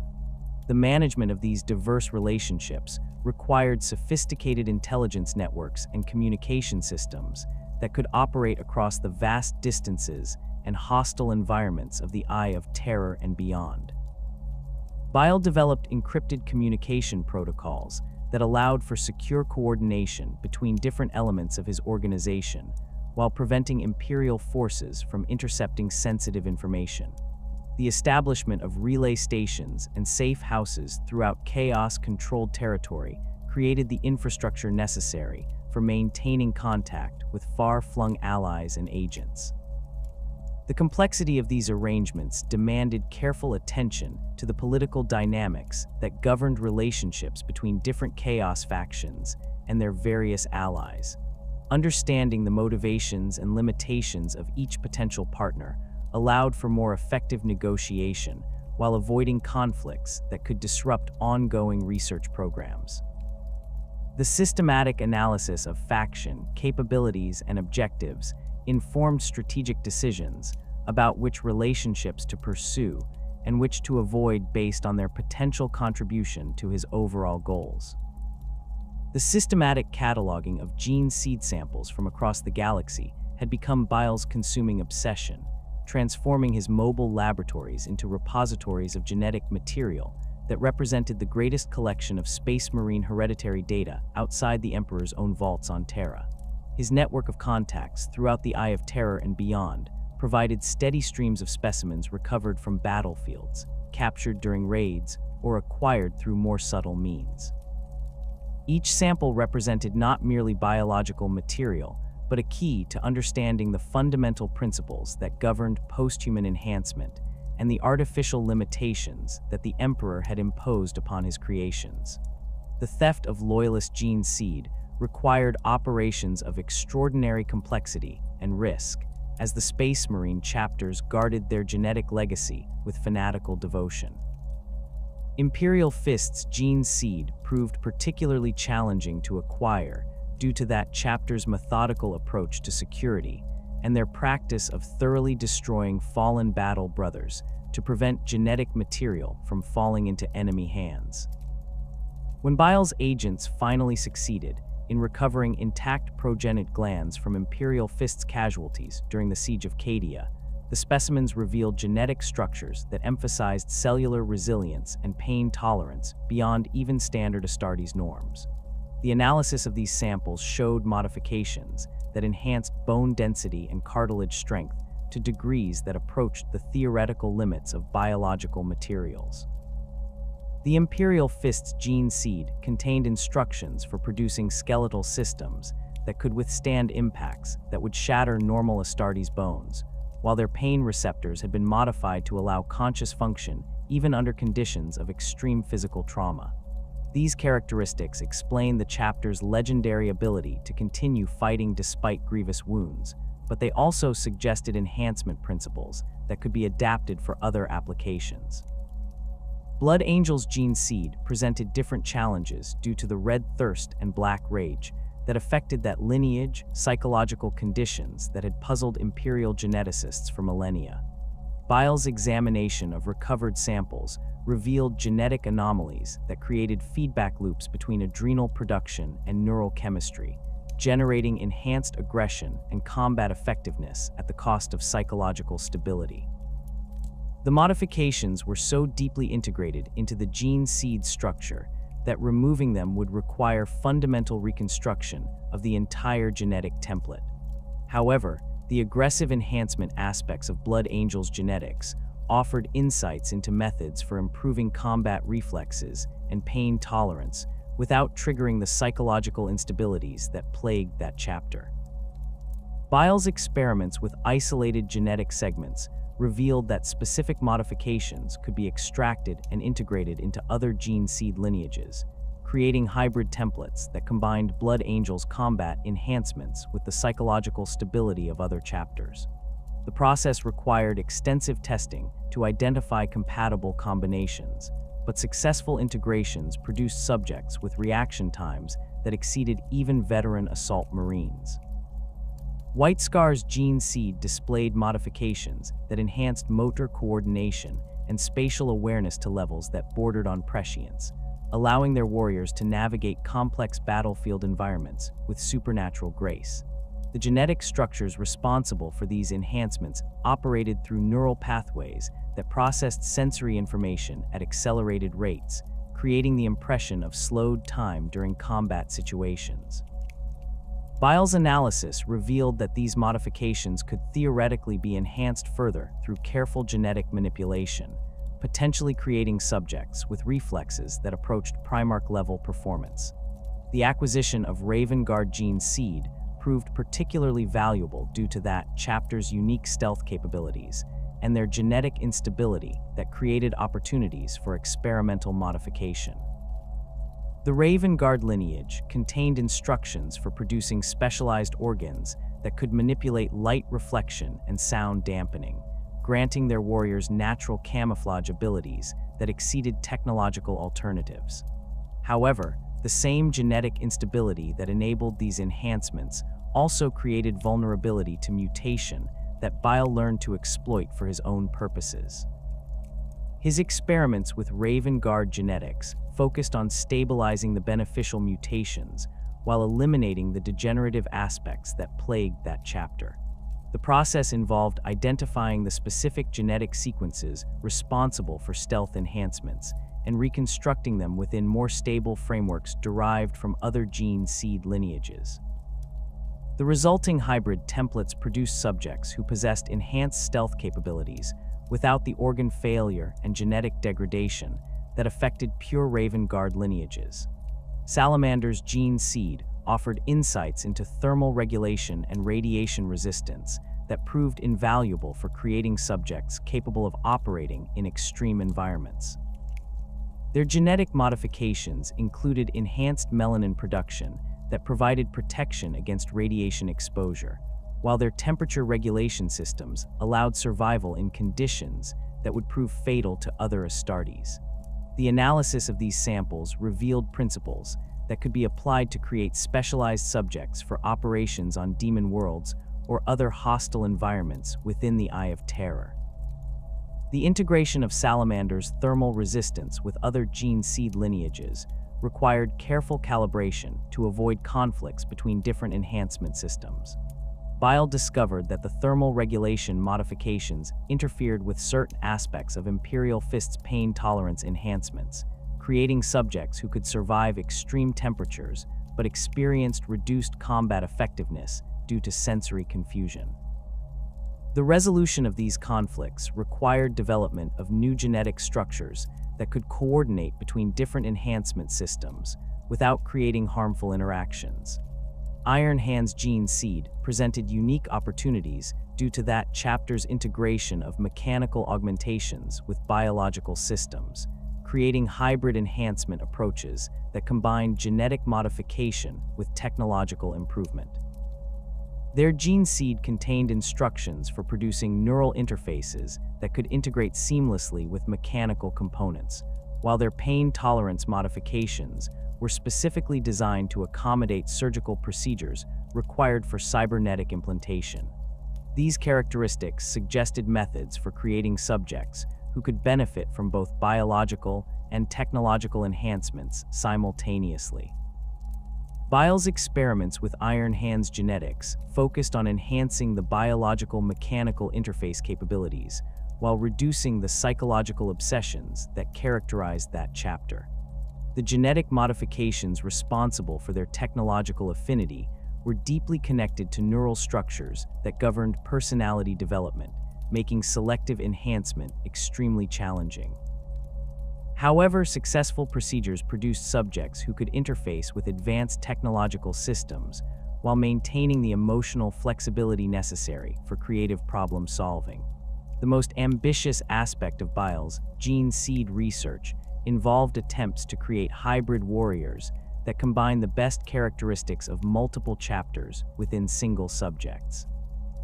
These experiments required understanding the complex interactions between different genetic modifications and the biological systems that supported them. Each gene seed lineage had evolved specific adaptations that complemented their primary enhancements, creating integrated systems that could not be simply combined without extensive modification. The creation of successful hybrid subjects demanded development of new genetic frameworks that could coordinate between different enhancement systems while maintaining biological stability. Bile's approach involved identifying the core genetic structures that governed each type of enhancement and reconstructing them within unified templates that eliminated conflicts between different modification systems. The process required extensive testing to identify viable combinations, as most attempts resulted in genetic incompatibilities that proved fatal to test subjects. The few successful hybrid subjects displayed capabilities that exceeded pure gene seed lineages in specific areas while maintaining overall biological coherence. A subject combining Imperial Fist's pain tolerance with White Scar's reflexes could continue fighting effectively despite severe injuries, while maintaining the coordination necessary for complex combat maneuvers. Another hybrid incorporating Blood Angel's aggression enhancements with Raven Guard stealth capabilities proved capable of conducting assassination missions that would have been impossible for pure lineage subjects. However, the complexity of creating stable hybrid gene seed meant that success rates remained extremely low even after years of refinement. The genetic structures involved were so intricate that minor variations in the integration process could create cascading failures that destroyed entire batches of subjects. The resource requirements for these experiments were enormous, demanding constant supplies of test subjects and genetic material that strained even Bile's extensive acquisition networks. The study of Traitor Legion gene seed provided different insights due to the mutations and modifications that chaos exposure had produced over the millennia. World Eater's gene seed displayed the effects of the Butcher's nails implantation process, revealing how technological modifications could be integrated with genetic structures to create enhanced combat capabilities. The analysis showed that the nails had triggered genetic adaptations that improved the subject's ability to interface with the devices while reducing their capacity for complex reasoning and emotional regulation. Bile's attempts to recreate the Butcher's nails' effects through purely genetic means met with limited success, as the original devices had relied on technological components that could not be replicated through biological modification alone. However, the genetic adaptations that the nails had triggered could be isolated and integrated into other enhancement templates, creating subjects with improved pain tolerance and combat aggression without requiring surgical implantation of mechanical devices. Death Guard gene seed revealed the extent to which Nurgle's influence had modified the basic Astartes template, creating subjects with enhanced resistance to disease and toxins at the cost of accelerated decay in other biological systems. The analysis of these samples provided insights into methods for improving immune system function and toxin resistance that could be applied to uncontaminated subjects. However, the separation of beneficial modifications from chaos corruption required extensive purification procedures that often destroyed the very genetic structures that provided the desired enhancements. The most significant breakthrough in Bile's gene seed research came through his analysis of Primarch genetic material recovered during various operations throughout his career. These samples, though limited in quantity and often degraded by age or environmental exposure, contained genetic structures of extraordinary complexity that revealed the true scope of the Emperor's genetic engineering capabilities. The Primarch templates incorporated modifications that operated through mechanisms that seemed to transcend normal biological limitations, creating capabilities that bordered on the supernatural. Fulgrim's genetic material displayed structures that enhanced sensory perception and aesthetic appreciation far beyond normal human capabilities, while also incorporating modifications that improved physical coordination and combat effectiveness. The analysis revealed that these enhancements were integrated through neural pathways that processed sensory information at rates that exceeded even the most advanced Astartes capabilities. The genetic instructions for creating these pathways were encoded in sequences of extraordinary complexity that required advanced computational analysis to decipher. Bile's attempts to replicate Primarch-level enhancements in his own subjects met with extremely limited success, as the genetic structures involved were too complex to reproduce accurately with available technology. However, partial integration of Primarch genetic elements into his enhancement templates produced subjects with capabilities that exceeded his previous achievements. These subjects displayed sensory acuity that approached Primarch levels in specific areas, while their physical coordination and combat reflexes showed measurable improvements over standard enhanced subjects. The creation of Primarch-level specimens remained the ultimate goal of Bile's research, representing the theoretical pinnacle of human enhancement that could be achieved through genetic modification. His analysis of Primarch genetic material suggested that such beings could theoretically be created through sufficiently advanced cloning and enhancement techniques, though the resources and expertise required would exceed anything currently available. The complexity of Primarch genetics meant that even minor errors in the replication process could result in subjects with severe instabilities or fatal genetic incompatibilities. The systematic cross-contamination of different gene seed lines became a crucial component of Bile's research methodology, as the interaction between different genetic modifications often produced unexpected results that exceeded the capabilities of pure lineages. These experiments involved carefully controlled mixing of genetic material from different sources, with extensive monitoring to identify beneficial interactions while avoiding harmful combinations. The process required understanding of genetic compatibility at molecular levels that pushed the boundaries of available analytical technology. The results of cross-contamination experiments revealed that certain gene seed lineages displayed natural compatibility that allowed for successful integration, while others produced genetic conflicts that invariably proved fatal to test subjects. Imperial fists and iron hands gene seeds showed remarkable compatibility due to their shared emphasis on pain tolerance and technological integration, while blood angels and world eaters genetics created subjects with uncontrollable aggression that made them unsuitable for any practical application. The most successful cross-contamination experiments produced subjects who displayed enhanced capabilities in multiple areas simultaneously, creating warriors whose overall effectiveness exceeded specialized pure lineage subjects. However, these hybrid subjects often displayed psychological characteristics that differed significantly from either parent lineage, suggesting that genetic modification affected personality development in ways that were not fully understood. The management of these psychological variations required extensive conditioning and training programs that added complexity to the enhancement process. The successful integration of hybrid gene seed templates had opened pathways for Bile's most ambitious creations, yet the development of biological weapon systems that could function independently while serving his broader vision of human enhancement.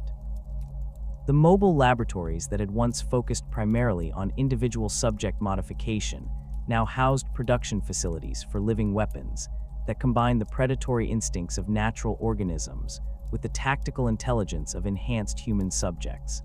These creatures represented the ultimate fusion of his new men philosophy with practical military applications, creating assets that could operate autonomously while advancing his research objectives through combat data collection. The initial biological weapons emerged from his experiments with accelerated mutation techniques applied to captured Imperial Guard specimens. Standard human subjects exposed to controlled warp energies while undergoing genetic modification displayed remarkable adaptability when their survival instincts were properly stimulated.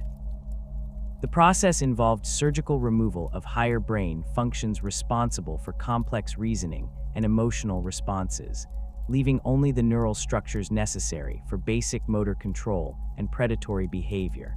The resulting creatures retained human intelligence sufficient for following simple tactical instructions, while displaying aggression levels that exceeded even the most fanatical cultists.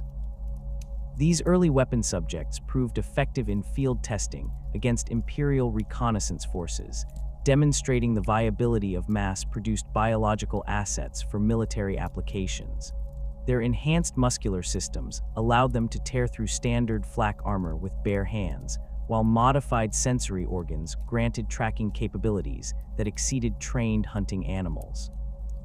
The creatures required minimal logistical support compared to conventional troops, as their modified digestive systems could process almost any organic matter for sustenance. Most importantly, their biological nature made them immune to the technological countermeasures that Imperial forces typically employed against Chaos War machines. The refinement of these biological weapons led to the development of specialized toxin production systems that could be integrated into various subject types depending on tactical requirements. Bile's analysis of venomous species encountered throughout the galaxy had revealed dozens of different approaches to chemical warfare that could be adapted for human physiology. The poison glands of catachon death worlders provided templates for creating subjects who could secrete contact toxins through their skin, while the venom sacs of certain xenospecies offered insights into developing projectile delivery systems for more potent chemical compounds. The most successful toxin-producing subjects incorporated modified salivary glands that could generate neurotoxins capable of paralyzing standard human subjects within seconds of exposure.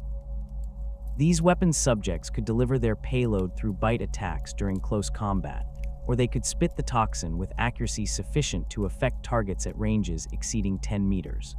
The neurotoxin itself was designed to cause progressive paralysis that began with the extremities and advanced toward vital organs, creating psychological terror in enemy forces who witnessed their comrades' slow incapacitation.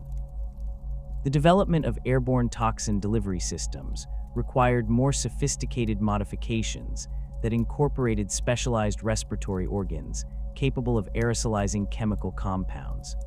These subjects could release toxic clouds that affected entire squads of enemy troops simultaneously, though the process required careful timing to avoid affecting friendly forces operating in the same area.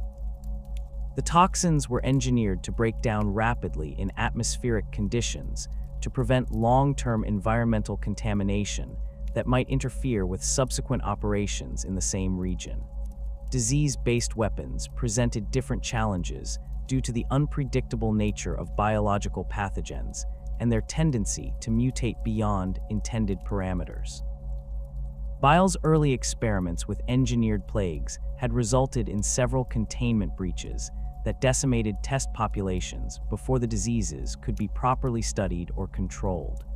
The development of stable pathogenic weapons required extensive research into viral and bacterial modification techniques that could create predictable effects while maintaining sufficient virulence to serve military purposes. The breakthrough in disease weapon development came through his analysis of Nurgle-corrupted biological samples recovered from Death Guard casualties. The pathogens affecting these subjects displayed remarkable stability despite their supernatural origins, maintaining consistent effects across multiple generations of transmission. Bile's systematic study of these organisms revealed genetic structures that governed pathogen behavior in ways that conventional imperial medical science had never understood. The application of these principles to artificially created diseases produced weapons that could spread through enemy populations with mathematical precision while avoiding the random mutations that had plagued earlier experiments. The most effective disease weapons were designed to target specific aspects of human physiology that would incapacitate rather than kill their victims. Respiratory infections that caused progressive breathing difficulties forced enemy units to divert resources toward medical support while reducing their combat effectiveness. Neurological pathogens that affected balance and coordination made precision weapons usage impossible, while leaving victims conscious enough to spread panic through their units. The psychological impact of these diseases often exceeded their direct military effects, as imperial forces struggled to maintain morale when facing invisible enemies that could strike without warning. The creation of enhanced human soldiers for various clients required adaptation of his new men research to meet specific tactical requirements while maintaining the biological stability that distinguished his work from chaos-corrupted alternatives. Each client faction possessed different operational priorities that demanded customized enhancement approaches. Iron warriors required subjects capable of surviving prolonged siege warfare in toxic environments. Night lords needed enhanced predators who could operate independently during terror campaigns. Word bearers sought warriors whose modifications reflected their devotion to chaos without compromising their combat effectiveness. The development of siege warfare specialists for Iron Warriors clients involved extensive modifications to respiratory and circulatory systems that could function in environments contaminated by chemical weapons or industrial pollutants.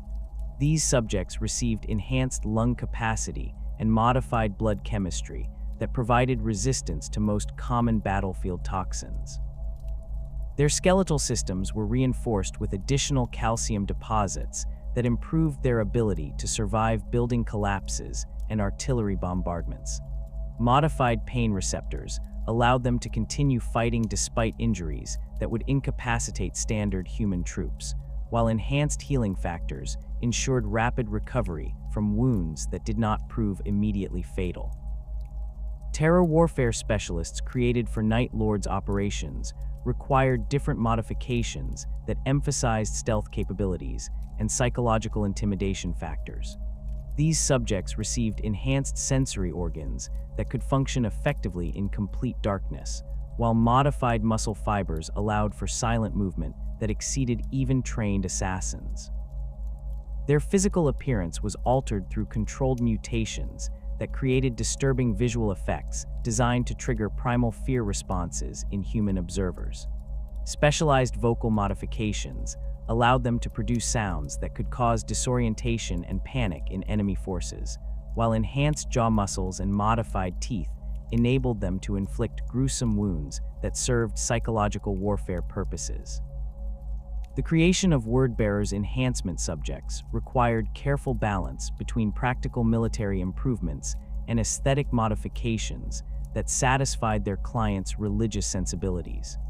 These warriors received physical alterations that created the appearance of chaos blessing without the psychological instabilities that characterized true corruption. Controlled mutations produced horn-like bone growths and skin discoloration that suggested supernatural favor, while enhanced physical capabilities provided genuine combat advantages. The modifications were designed to be reversible through surgical procedures, allowing subjects to operate in environments where their altered appearance might prove disadvantageous. Mutant creation programs expanded beyond simple enhancement procedures to encompass the development of entirely new subspecies designed for specific operational roles. These projects required extensive genetic modification that pushed the boundaries of human biological plasticity while maintaining sufficient neural function to ensure tactical reliability. The resulting creatures bore only superficial resemblance to their human origins, though they retained enough intelligence to follow complex instructions and adapt to changing battlefield conditions. Aquatic combat mutants were developed for operations on ocean worlds where conventional forces faced significant disadvantages. These subjects received gills that could extract oxygen from water while maintaining lung function for surface operations. Web digits and modified limb proportions improved swimming speed and underwater maneuverability, while enhanced pressure tolerance allowed them to operate at depths that would crush unmodified humans. Specialized sensory organs provided echolocation capabilities similar to those found in marine predators, enabling navigation and target identification in murky underwater environments. Void warfare mutants represented some of Bile's most extreme modifications, as survival in space environments required fundamental alterations to human physiology that challenged the limits of biological adaptation. These subjects received modified circulatory systems that could function in zero-gravity conditions without the blood pooling that affected normal humans. Enhanced lung capacity and modified oxygen processing allowed them to survive in low-atmosphere environments for extended periods. Radiation-resistant skin modifications provided protection against cosmic radiation exposure, while enhanced bone density prevented the skeletal deterioration that plagued long-term void dwellers. Underground combat specialists were created for tunnel warfare and subterranean operations, where conventional forces faced significant mobility restrictions. These mutants received enhanced proprioception that allowed navigation in complete darkness through spatial awareness alone.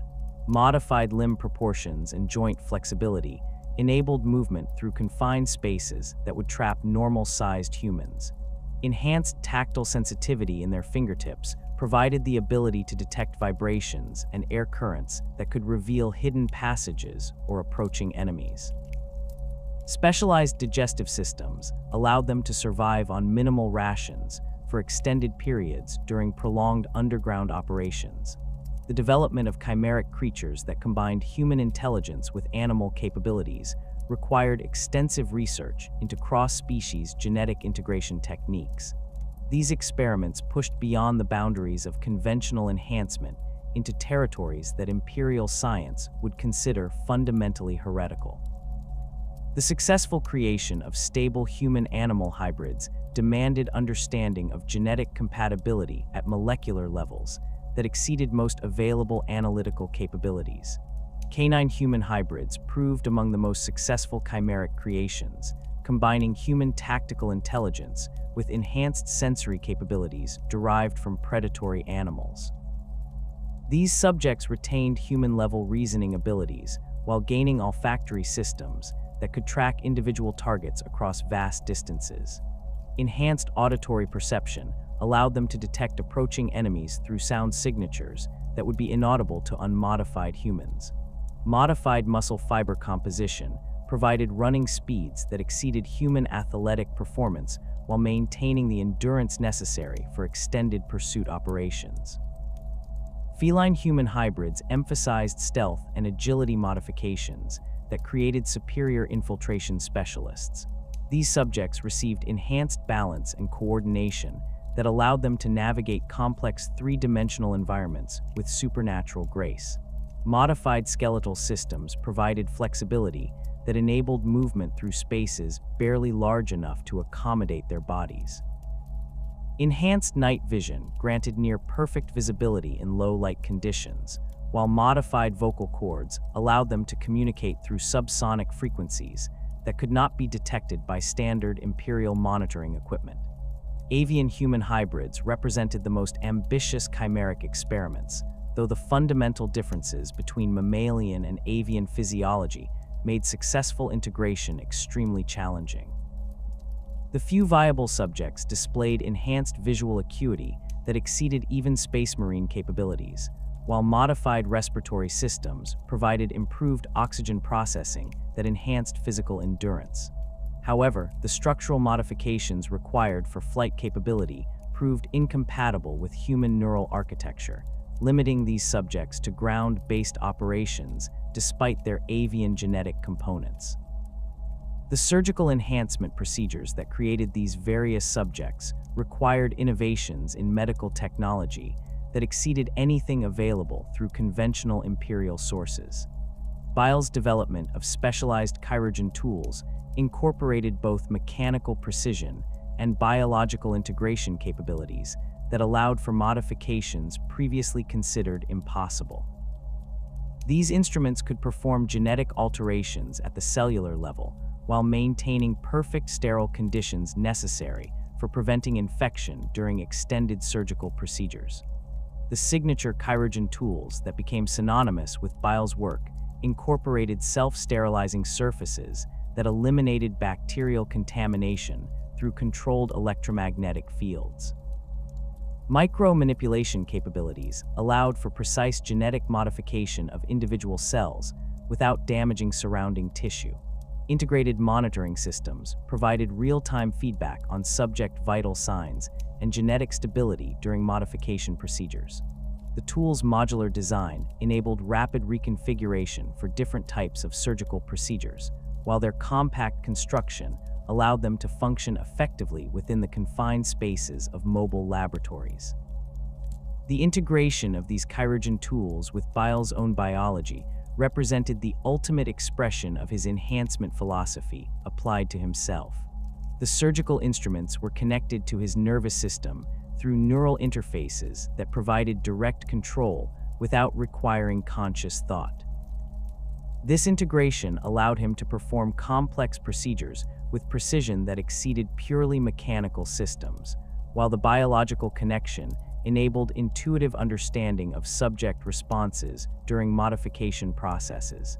The tools became extensions of his own body, responding to his intentions with the same immediacy as natural limbs.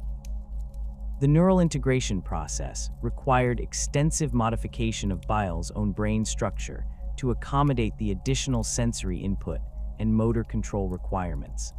Specialized neural pathways were created to process data from the Chirurgeon tool's monitoring systems, while enhanced motor cortex regions provided the precise control necessary for cellular-level manipulation. The modifications also included backup neural circuits that could maintain tool function even if primary control systems were damaged during combat or other hazardous situations. The biological integration extended beyond simple neural connections to encompass metabolic systems that could support the enhanced surgical capabilities. Modified adrenal glands provided the sustained energy output necessary for extended surgical procedures, while enhanced cardiovascular systems ensured adequate blood flow to support increased neural activity.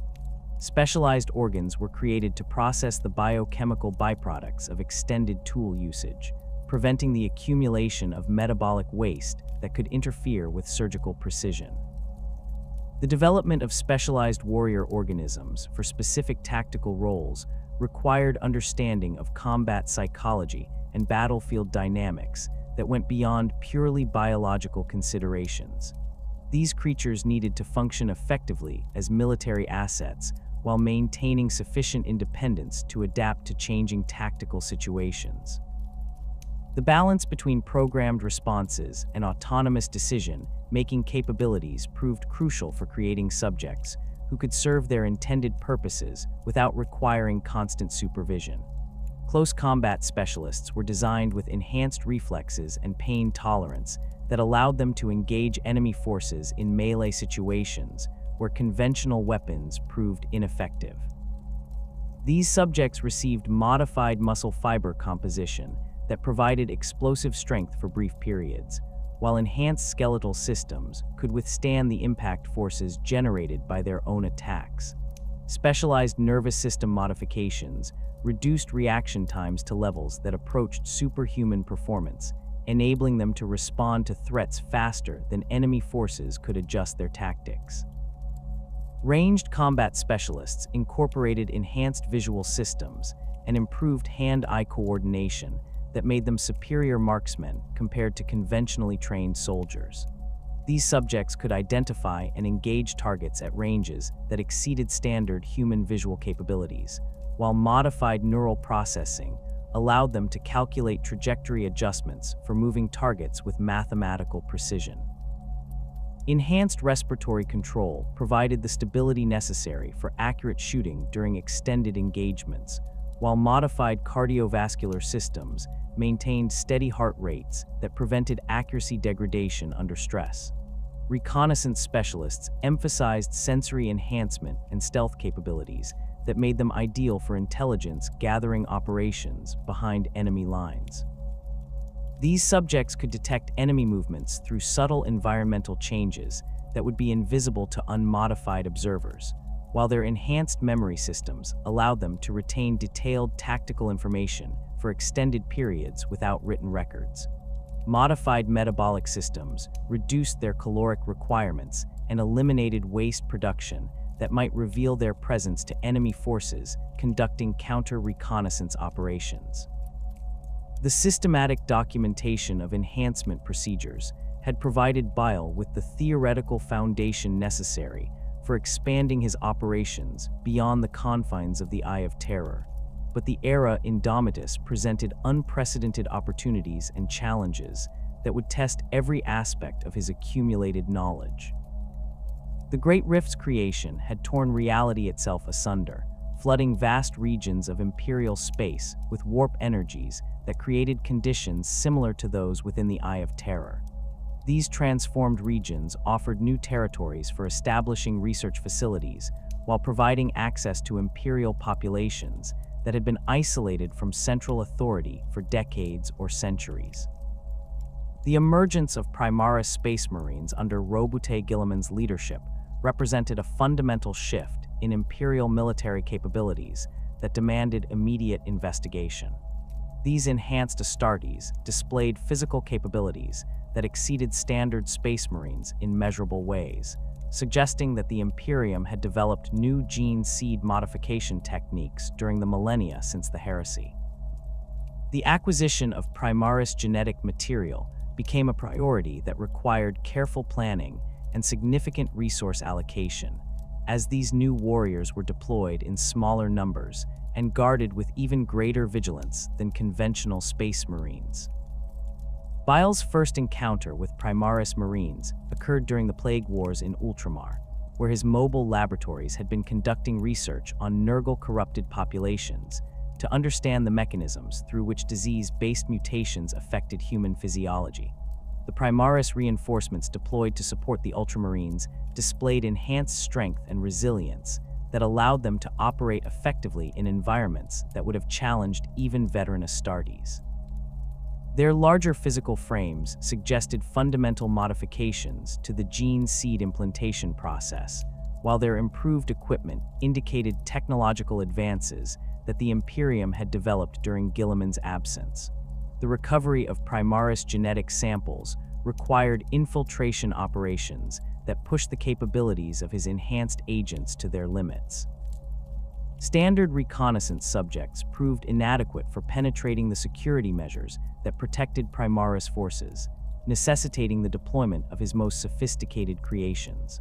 The stealth specialists developed for Night Lord's operations provided the infiltration capabilities necessary to approach Primaris positions undetected, while their enhanced sensory organs allowed them to identify opportunities for sample collection during the chaos of active combat. The analysis of recovered Primaris genetic material revealed modifications that operated through principles fundamentally different from those employed in standard Astartes creation. The gene seed displayed additional organs and enhanced versions of existing implants that provided capabilities exceeding anything Bile had previously encountered. The Belisarian furnace alone represented a breakthrough in metabolic enhancement that could theoretically be adapted for use in his own subjects. The Magnificat organ suggested methods for improving Space Marine capabilities that had been beyond Imperial science during the Great Crusade. The integration of Primaris genetic elements into his existing enhancement templates required extensive experimentation to identify compatible combinations, while avoiding the rejection responses that characterized most attempts at gene seed hybridization. The Primaris modifications were designed to work within specific biological frameworks that differed significantly from the templates he had developed over the millennia. Success required understanding not merely the genetic structures themselves, but the underlying principles that governed their interaction with human physiology. The few successful integrations of Primaris genetic elements produced subjects whose capabilities exceeded his previous achievements in specific areas. Enhanced cardiovascular systems provided endurance that allowed sustained combat operations far beyond normal human limitations. Improved skeletal reinforcement created subjects who could survive impacts that would prove fatal to unmodified humans while maintaining the mobility necessary for complex tactical maneuvers. The muscular enhancements granted strength levels that approached those of Space Marines while preserving the neural flexibility that his new men philosophy demanded. However, the complexity of Primaris genetics meant that full replication remained beyond his current capabilities. The modifications were integrated through mechanisms that required understanding of gene seed cultivation techniques that the Imperium had developed during his absence from Imperial space. The missing knowledge represented gaps in his theoretical framework that could only be filled through acquisition of additional Imperial research data or capture of the technical personnel responsible for Primaris creation. The establishment of hidden laboratories throughout Imperial space required careful selection of locations that could provide the resources necessary for advanced research while remaining concealed from Imperial authorities. The Great Rift's effects had created numerous worlds where Imperial control had collapsed or become severely compromised, offering opportunities for establishing facilities in regions where local populations could be exploited without triggering immediate military responses. These sites needed to provide access to diverse human populations for experimental purposes while maintaining sufficient infrastructure to support sophisticated biological research.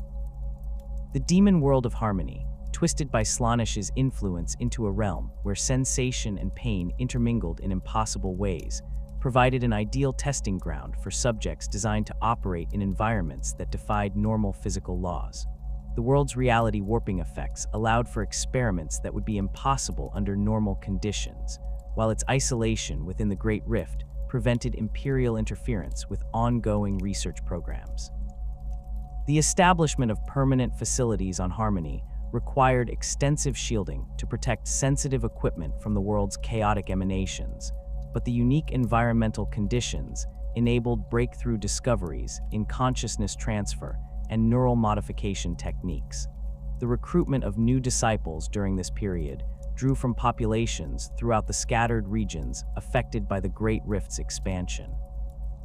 Former Imperial scientists who had been abandoned by evacuating authorities proved particularly valuable, as their existing knowledge could be redirected toward his research objectives with minimal additional training. Chaos cultists from worlds that had fallen to warp incursions provided willing subjects for experimental procedures while serving as sources of information about Imperial defensive measures and population distributions. The most promising disciples emerged from the ranks of former apothecaries, whose chapters had been destroyed during the various conflicts that characterized the era Indomitus. These individuals possessed the technical expertise necessary for advanced biological research while harboring the resentment toward Imperial authority that made them receptive to his philosophical arguments. Their existing knowledge of gene seed cultivation and surgical procedures could be enhanced through exposure to his more advanced techniques, creating subordinates capable of conducting independent research operations. The training programs developed for these new disciples incorporated lessons learned from millennia of experimentation while adapting to the changed conditions that characterized the current era. The curriculum emphasized practical applications of enhancement techniques rather than purely theoretical knowledge, as the demands of operating in contested Imperial space required immediate results rather than long-term research projects. Students learned to identify optimal subjects for various types of modification while developing the surgical skills necessary to perform complex procedures under field conditions. The expansion of his organization required development of communication networks that could coordinate activities across vast distances while maintaining security against Imperial intelligence operations. The warp-touched nature of many regions affected by the Great Rift created opportunities for establishing relay stations that could transmit information through immaterial channels that conventional Imperial monitoring could not intercept.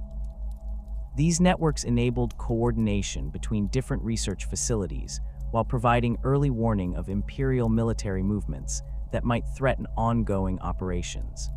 The systematic infiltration of Imperial institutions provided access to research data and genetic samples that would have been impossible to obtain through direct military action. Medical facilities on worlds affected by the Great Rift often contained genetic databases that included samples from across the Imperium, while their reduced security made them vulnerable to infiltration by his enhanced agents. The corruption of Imperial medical personnel, through promises of enhanced capabilities or threats against their families, created networks of informants who could provide ongoing intelligence about Imperial research activities. The development of specialized infiltration subjects required modifications that allowed them to pass Imperial medical screening while retaining the enhanced capabilities necessary for their missions. These agents received genetic modifications that could be activated or deactivated through biochemical triggers, allowing them to appear as baseline humans during routine examinations while possessing superhuman capabilities when needed. The complexity of these modifications required extensive testing to ensure that the activation processes did not create detectable changes in blood chemistry or other biological markers that Imperial authorities might monitor. The most successful infiltration operations targeted Imperial research facilities that contained genetic samples or technical data relevant to his ongoing projects. The acquisition of Space Marine gene seed from chapter repositories required careful planning and precise execution, as these facilities were protected by security measures that could detect most forms of infiltration. Success depended on identifying vulnerabilities in security protocols while ensuring that theft operations appeared to be the work of conventional raiders rather than sophisticated intelligence operations. The conflicts with various Imperial forces that resulted from these expanded operations provided valuable data about the combat effectiveness of his enhanced subjects while revealing areas where improvements might be needed. Astra Militarum forces proved vulnerable to his biological weapons, as their limited medical capabilities could not counter the toxins and diseases that his subjects employed. However, Space Marine forces displayed resistance to many of his enhancement techniques, suggesting that their gene seed modifications provided protection against certain types of biological warfare. The encounters with Primaris Marines revealed the extent to which Imperial military capabilities had advanced during his absence from conventional battlefields. These enhanced Astartes displayed tactical coordination and individual combat effectiveness that exceeded standard Space Marines while maintaining the disciplined approach that characterized Imperial military doctrine. Their improved equipment included weapons and armor that incorporated technological advances beyond anything he had previously encountered, suggesting that the Imperium had made significant progress in military technology during the millennia since the heresy. The systematic analysis of battlefield performance data from these encounters informed refinements to his enhancement procedures and tactical doctrines. The subjects who performed most effectively against Imperial forces displayed combinations of physical enhancement and tactical flexibility that allowed them to adapt to changing battlefield conditions without losing combat effectiveness. These characteristics became priorities for future enhancement programs, as the ability to operate against improved Imperial forces would be crucial for the success of expanded operations. The establishment of recruitment networks within Imperial space required careful cultivation of contacts among populations that had been abandoned or neglected by Imperial authorities. The worlds affected by the Great Rift often contained communities that had been cut off from Imperial support for decades, creating populations that were receptive to alternative sources of aid and protection.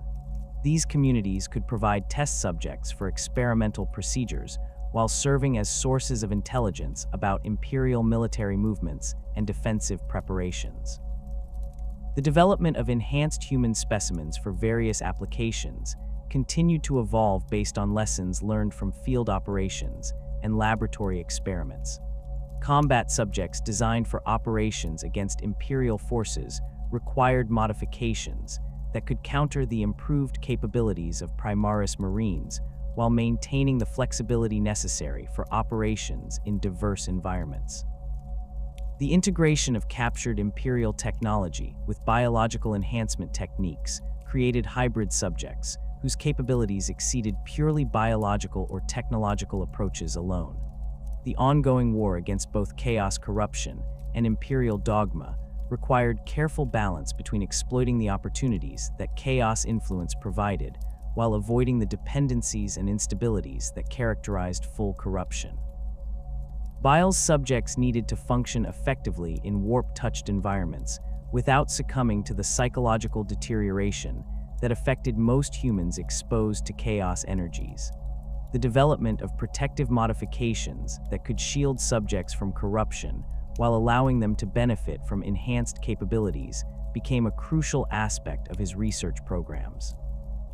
The pursuit of scientific advancement through systematic experimentation had transformed Bile from a single renegade apothecary into the architect of a galaxy-spanning network of genetic modification programs that touched virtually every corner of human space.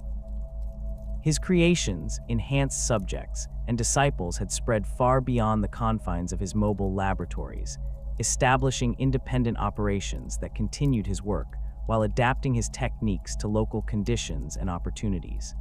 The influence of his research extended through multiple vectors of dissemination, creating ripple effects that would reshape the nature of human evolution across thousands of worlds. The enhanced subjects who had survived his experimental procedures and been released into the galaxy carried his genetic modifications into populations that had never encountered his work directly. These individuals, possessing capabilities that exceeded baseline human performance while maintaining psychological stability, often rose to positions of influence within their communities. Their enhanced physical strength, improved cognitive function, and extended lifespans granted advantages that allowed them to accumulate power and resources that could be directed toward furthering Bile's vision of human advancement. On the hive world of Necromunda, former test subjects who had escaped his laboratories during Imperial raids established underground networks that provided genetic enhancement services to gangers and underhive dwellers seeking advantages in their brutal territorial conflicts. These operations utilized simplified versions of his modification techniques that could be performed with scavenged medical equipment and black market pharmaceuticals. While the results lacked the sophistication of his laboratory-produced subjects, they demonstrated the practical applications of his research for populations that Imperial authorities had abandoned to their fate. The Chaos Space Marine warbands that had employed his services carried his techniques and enhanced warriors throughout their campaigns across Imperial space. Iron Warrior siege companies incorporated his toxin-producing subjects into their assault formations, using these biological weapons to clear fortified positions that conventional explosives could not breach effectively. The enhanced subjects' ability to function in contaminated environments made them ideal for operations involving chemical weapons or industrial pollutants, while their resistance to conventional medical countermeasures ensured that Imperial defenders could not easily neutralize their effects.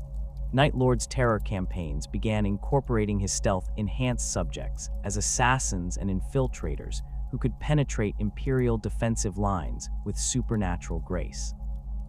These modified warriors possessed sensory capabilities that allowed them to navigate in complete darkness, while their enhanced reflexes enabled them to eliminate sentries without triggering alarm systems. The psychological impact of their activities often exceeded their direct military value, as Imperial forces struggled to maintain morale when facing enemies who could strike without warning from seemingly impossible positions. Wordbearer's expeditionary fleets utilized his disease weapon subjects to weaken Imperial populations before launching full-scale invasions. The engineered pathogens spread through civilian populations with mathematical precision, creating medical emergencies that overwhelmed local healthcare systems while forcing military units to divert resources toward containment efforts. The diseases were designed to incapacitate rather than kill their victims, ensuring that affected worlds retained sufficient population to serve as recruitment sources for chaos cultist organizations. The Alpha Legion's infiltration networks incorporated his enhanced agents into long-term intelligence operations that required subjects capable of maintaining cover identities for decades without detection. These modified operatives possessed genetic alterations that could be activated through biochemical triggers, allowing them to display superhuman capabilities when necessary while appearing as unremarkable imperial citizens during routine interactions. Their enhanced memory systems enabled them to retain vast amounts of intelligence data without requiring written records that might compromise their operations. Red Corsair's raiding fleets employed his aquatic combat mutants for operations against ocean worlds and void installations, where conventional boarding actions faced significant disadvantages. These subjects could survive in environments that would prove fatal to unmodified humans while maintaining the intelligence necessary to complete complex mission objectives. Their ability to operate independently for extended periods reduced the logistical burden on raiding forces while providing capabilities that conventional Chaos Space Marines could not match. The systematic documentation and distribution of his enhancement techniques through various channels had created a body of knowledge that influenced genetic modification programs throughout Chaos-controlled territories. Renegade scientists and fallen apothecaries studied his methods through captured research data, recovered subjects, and direct instruction from his disciples. These secondary practitioners adapted his techniques to local conditions and available resources, creating variations that reflected their own objectives while maintaining the fundamental principles that distinguished his work from simple chaos corruption. The Consortium of Flesh, as imperial intelligence agencies, had designated his network of contacts and collaborators, operated through cells that maintained minimal contact with each other, while sharing resources and information through carefully established protocols. Each cell specialized in different aspects of his research, with some focusing on gene seed cultivation, while others concentrated on surgical enhancement procedures or biological weapon development. The distributed nature of these operations provided redundancy against imperial counterintelligence efforts, while enabling specialization that improved overall efficiency. Forge worlds that had fallen to chaos influence incorporated his biological enhancement techniques into their cybernetic augmentation programs, creating hybrid subjects that combined mechanical improvements with genetic modifications. These experiments produced warriors whose capabilities exceeded purely biological or technological enhancement approaches, while maintaining the reliability that characterized Adeptus Mechanicus manufacturing standards. The integration of his organic modifications with mechanical augmentations opened new possibilities for creating subjects whose capabilities transcended the limitations of either approach alone. Mining worlds throughout the galaxy began reporting incidents involving enhanced human subjects whose capabilities suggested exposure to advanced genetic modification techniques. These individuals displayed strength and endurance that exceeded even the most robust baseline humans, while maintaining the intelligence necessary to operate complex industrial equipment. Imperial authorities initially attributed these reports to natural adaptation to harsh working conditions, but systematic analysis revealed genetic alterations that matched patterns associated with Bile's research programs. Agricultural worlds experienced outbreaks of modified organisms that displayed characteristics suggesting artificial genetic manipulation rather than natural evolution. These creatures possessed enhanced nutritional value and accelerated growth rates that could theoretically address food security issues throughout the Imperium, but their artificial origins raised concerns about potential contamination of natural ecosystems. The organism's genetic structures contained markers that linked them to research programs associated with Bile's network, suggesting that his influence extended into areas beyond direct human enhancement. Hive cities across Imperial space reported increasing incidents of gang warfare involving combatants who displayed superhuman capabilities that exceeded the effects of conventional combat drugs or cybernetic augmentation. These enhanced individuals possessed coordination and reflexes that allowed them to dominate conventional opponents while maintaining the tactical intelligence necessary for complex criminal operations. The spread of these enhanced gangers created security challenges that stretched Imperial law enforcement capabilities, while demonstrating the practical applications of genetic modification technology in urban environments. The Imperium's response to these widespread manifestations of Bile's influence involved multiple approaches that reflected the diverse nature of the threats his network posed. The Ordo Malleus classified him as a priority target, whose elimination would require coordinated efforts from multiple Imperial agencies, while the Ordo Hereticus focused on identifying and neutralizing the networks that distributed his enhancement techniques throughout Imperial space. The Ordo Xenos became involved following reports of his experiments with alien genetic material and his suspected contacts with various Xeno species. Inquisitor Lord Helding of the Ordo Malleus had spent decades tracking Bile's activities throughout the Eye of Terror and beyond, accumulating intelligence that revealed the scope and sophistication of his operations. Helding's research identified patterns in Bile's movements and activities that suggested long-term strategic objectives, extending far beyond simple revenge against the Imperium. The Inquisitor's analysis indicated that Bile viewed the current conflict as merely one phase of a longer campaign to replace humanity with his genetically enhanced new men. The Grey Knights chapter developed specialized protocols for combating Bile's enhanced subjects after several encounters revealed the inadequacy of standard anti-chaos tactics against his creations. These modified warriors possessed resistance to psychic attacks that exceeded normal human capabilities while maintaining tactical flexibility that allowed them to adapt to changing battlefield conditions. The Grey Knights' response involved development of new combat doctrines that emphasized rapid elimination of enhanced subjects before they could exploit their superior capabilities. Deathwatch kill teams assigned to operations against Bile's network received specialized training in recognizing and countering various types of genetic modification that his subjects might possess. The diversity of enhancement techniques employed by his organization required tactical flexibility that exceeded standard Astartes combat doctrines, as each encounter might involve subjects with entirely different capabilities and vulnerabilities. The Deathwatch developed comprehensive databases of known enhancement types while establishing protocols for rapidly assessing and responding to previously unknown modifications. The Adeptus Mechanicus contributed to anti-Bile operations through development of detection equipment that could identify genetic modifications in living subjects without requiring invasive medical procedures. These devices utilized advanced scanning technology that could analyze biological signatures at molecular levels, revealing artificial modifications that might otherwise remain undetected.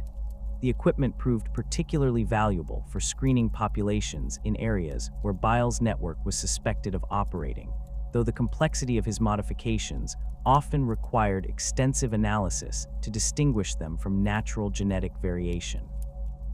Space Marine chapters throughout the galaxy received briefings on Bile's activities and the threats posed by his enhanced subjects, though the information provided was carefully edited to avoid revealing details that might prove useful to potential traitors within their ranks. The Ultramarines developed comprehensive tactical manuals for combating genetically enhanced opponents, while the Imperial Fists created specialized assault protocols for attacking fortified positions defended by subjects with superhuman capabilities. The White Scars adapted their rapid strike tactics to account for enemies whose reflexes might exceed even Astartes' reaction times.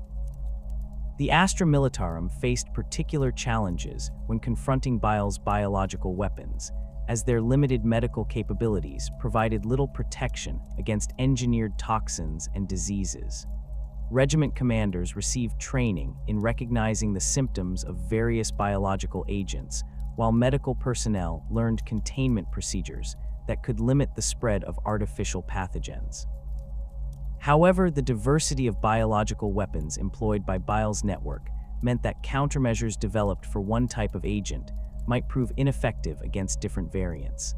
Imperial Navy vessels operating in regions where Bile's network was active, implemented enhanced medical screening procedures for crew members and passengers to prevent infiltration by his enhanced agents. These protocols required extensive genetic testing that could identify artificial modifications, though the sophistication of his enhancement techniques meant that detection was not always possible. The Navy also developed specialized quarantine procedures for dealing with suspected biological contamination from his weapons systems. The Adeptus Archives established task forces dedicated to investigating criminal organizations that employed genetically enhanced personnel, as these groups often served as recruitment sources or testing grounds for Bile's research programs. The Archives investigations revealed connections between apparently unrelated criminal activities across multiple sectors, suggesting coordination through networks that operated beyond normal Imperial monitoring capabilities. The task forces developed specialized interrogation techniques designed to extract information from enhanced subjects whose psychological conditioning might resist conventional methods. Planetary defense forces throughout Imperial space received warnings about potential infiltration by enhanced subjects whose capabilities could allow them to penetrate security measures designed for baseline humans. These advisories included guidance on recognizing signs of genetic modification, while emphasizing the importance of maintaining vigilance against individuals who displayed unusual physical or mental capabilities. However, the subtle nature of many of Bile's modifications meant that detection often required medical examination by qualified personnel. The influence of Bile's research extended beyond direct military applications to encompass broader questions about human evolution and the future of the species.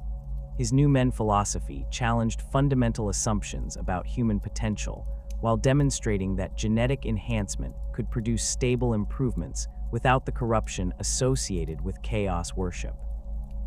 The existence of his enhanced subjects provided empirical evidence that humanity could transcend its current limitations through scientific advancement rather than supernatural intervention. Academic institutions throughout the Imperium began reporting increased interest in genetic research and biological enhancement techniques, though Imperial authorities maintained strict controls on access to relevant materials and information. Underground networks of researchers shared data and specimens through channels that operated beyond official oversight, creating communities of scholars who pursued knowledge that Imperial doctrine considered heretical. These networks often served as recruitment sources for Bile's organization, as their members possessed the expertise necessary for advanced biological research. Medical facilities across the galaxy experienced increased demand for genetic testing and enhancement procedures from patients who sought capabilities similar to those displayed by Bile's subjects. While most requests involved relatively minor modifications that fell within acceptable Imperial medical practice, the underlying desire for enhancement reflected changing attitudes toward human potential and the limitations imposed by natural biology. These trends suggested that Bile's vision of human evolution resonated with populations throughout Imperial space, even among those who had never encountered his work directly. The technological innovations developed for his research programs had applications that extended far beyond genetic enhancement, influencing fields ranging from industrial manufacturing to agricultural production. His cultivation techniques could theoretically be adapted for growing enhanced food crops that could address nutritional deficiencies throughout the Imperium, while his surgical innovations might improve medical treatment for conditions that currently exceeded Imperial healthcare capabilities. However, the heretical nature of his research meant that these potential benefits remained largely unexploited by Imperial authorities. The philosophical implications of his work continued to generate debate among Imperial scholars and theologians, who struggled to reconcile his achievements with established doctrine regarding human nature and divine will. The existence of stable genetic enhancements that operated without chaos corruption challenged assumptions about the relationship between scientific advancement and spiritual purity, while the capabilities displayed by his subjects suggested possibilities for human development that imperial ideology had never acknowledged. Yet these debates remained largely academic, as the true scope of Bile's ultimate ambitions extended far beyond the immediate military applications that had brought him to imperial attention.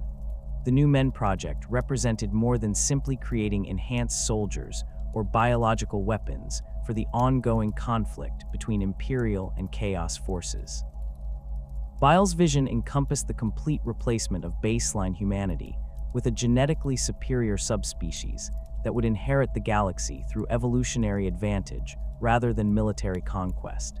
His research had demonstrated that human genetic templates contained vast untapped potential that could be accessed through systematic modification without requiring the corrupting influence of chaos energies or the artificial limitations imposed by imperial doctrine. The theoretical framework underlying this vision drew upon millennia of accumulated data regarding human genetic variation and adaptation throughout the galaxy. His observations during the Great Crusade had revealed the remarkable plasticity of human physiology when exposed to different environmental pressures, while his subsequent research had identified the specific genetic mechanisms that governed these adaptive responses.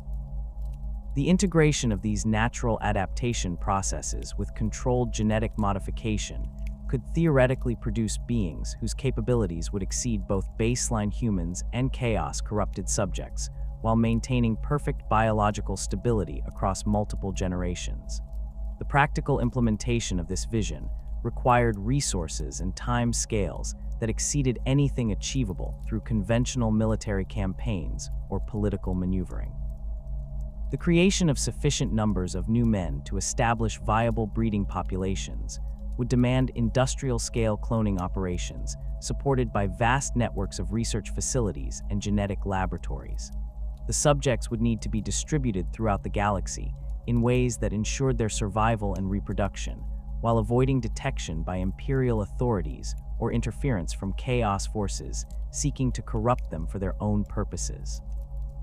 Bile's approach to this challenge involved establishing self-sustaining colonies of enhanced subjects in regions where they could develop independently, while maintaining genetic diversity sufficient to prevent inbreeding depression. These populations would be seeded with carefully selected genetic templates that incorporated the most successful modifications from his research programs, while ensuring compatibility between different enhancement types.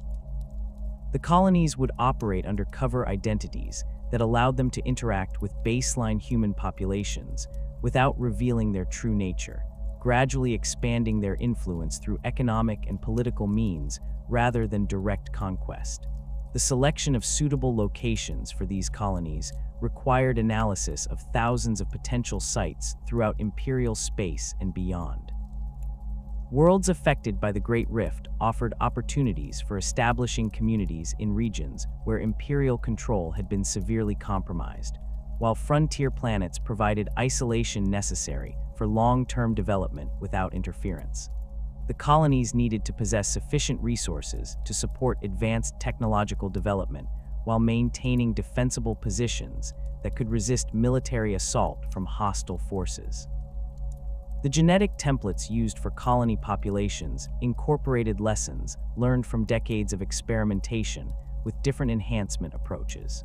Physical modifications emphasized capabilities that would provide advantages in diverse environments rather than specialization for specific combat roles. Cognitive enhancements focused on improving learning capacity and creative problem-solving rather than simple information processing speed. Psychological modifications ensured emotional stability and social cooperation while maintaining the individual initiative necessary for adapting to unexpected challenges. The most ambitious aspect of the New Men Project involved the development of enhanced subjects whose capabilities would approach those of the Primarchs themselves. Bile's analysis of Primarch genetic material had revealed structures of extraordinary complexity that incorporated modifications operating through mechanisms that seemed to transcend normal biological limitations. while complete replication of Primarch-level enhancements remained beyond his current capabilities. Partial integration of these genetic elements into his subjects had produced individuals with capabilities that exceeded his previous achievements by significant margins.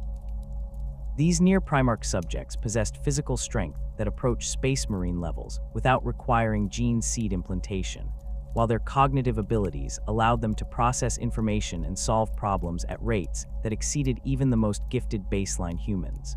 Their sensory organs could perceive electromagnetic spectra invisible to normal human vision, while their enhanced nervous systems provided reaction times that bordered on prescience. Most importantly, these modifications appeared stable across multiple generations of reproduction, suggesting that Primarch-level capabilities could be inherited rather than requiring artificial enhancement for each individual. The implications of successfully creating breeding populations of near-Primarch subjects extended far beyond simple military applications. These beings would possess the intellectual capacity necessary for advancing scientific knowledge at rates that could revolutionize human understanding of the universe within centuries rather than millennia. Their enhanced physical capabilities would enable them to survive in environments that would prove fatal to baseline humans, opening possibilities for colonization of worlds that the Imperium had deemed uninhabitable. Their extended lifespans would allow for accumulation of knowledge and experience that could accelerate cultural and technological development beyond anything achieved by short-lived baseline populations. The potential consequences of Bile's success in creating viable new men populations would fundamentally alter the balance of power throughout the galaxy. The Imperium's control over human populations depended largely on their monopoly over advanced technology and genetic enhancement techniques, advantages that would be negated by the existence of independent communities possessing superior capabilities. The new men's resistance to chaos corruption would make them immune to the influence that the dark gods wielded over baseline humanity, while their enhanced capabilities would make them formidable opponents for any force that sought to subjugate them. The chaos powers themselves would face unprecedented challenges from populations that could not be corrupted through the psychological vulnerabilities that characterized baseline humans. Slaanesh's influence operated through the exploitation of sensation and desire, weaknesses that Bile's psychological modifications were specifically designed to eliminate. Khorne's corruption required the presence of uncontrolled aggression and bloodlust, characteristics that the new men's emotional stability would prevent. Tzeentch's manipulation depended on uncertainty and ambition, drives that would be channeled constructively rather than destructively in enhanced populations. Nurgle's appeal to despair and decay would find no purchase among beings whose enhanced biology provided resistance to disease and extended lifespans. The Imperial response to successful new men colonies would likely involve massive military campaigns designed to eliminate these populations before they could establish permanent footholds throughout human space. The Imperium's ideology could not tolerate the existence of human subspecies that challenged fundamental assumptions about genetic purity and divine will, while the practical threat posed by technologically advanced populations beyond Imperial control would demand immediate action. However, the enhanced capabilities of new men subjects would make conventional military approaches ineffective, requiring development of specialized tactics and weapon systems that the Imperium might not possess. The Space Marine chapters would face particular challenges when confronting new men populations, as their traditional advantages in physical capability and tactical coordination would be negated by opponents with similar or superior enhancements. The psychological conditioning that made Astartes effective warriors might prove counterproductive when facing enemies who possessed equivalent dedication combined with superior flexibility and creativity. The chapter's reliance on established combat doctrines could become a liability against opponents who could adapt and innovate faster than Imperial forces could respond. The Adeptus Mechanicus would likely view new men populations with a mixture of fascination and horror, recognizing the technological implications of their achievements while rejecting the biological approach to enhancement that contradicted their machine-focused philosophy. The tech priests' understanding of genetic engineering might enable them to develop countermeasures more effectively than other imperial organizations, but their adherence to established protocols could limit their ability to respond to innovations that operated outside conventional technological frameworks. The long-term survival prospects for Bile himself remained uncertain, despite his consciousness transfer technology and multiple backup bodies. The complexity of maintaining his research network while avoiding elimination by imperial forces or corruption by chaos powers required constant vigilance and adaptation that even his enhanced capabilities might not sustain indefinitely. The success of the New Men project could potentially make his continued existence unnecessary, as self-sustaining populations would no longer require his direct oversight to continue their development and expansion. However, Bile's role as the architect of human genetic enhancement would likely ensure his continued relevance even if individual colonies achieved independence. His accumulated knowledge and experience represented irreplaceable resources that would be crucial for addressing challenges that enhanced populations might encounter during their expansion throughout the galaxy. The development of new enhancement techniques and the adaptation of existing modifications to different environments would require expertise that only he possessed, making his survival valuable even to populations that no longer needed his direct protection. The potential for other individuals to replicate his achievements presented both opportunities and threats for the future of human enhancement. The systematic documentation of his techniques and the training of disciples had created knowledge bases that could theoretically enable independent research programs even if his own operations were disrupted. However, the complexity of his methods and the resources required for advanced genetic modification would limit the number of individuals capable of continuing his work at comparable levels of sophistication.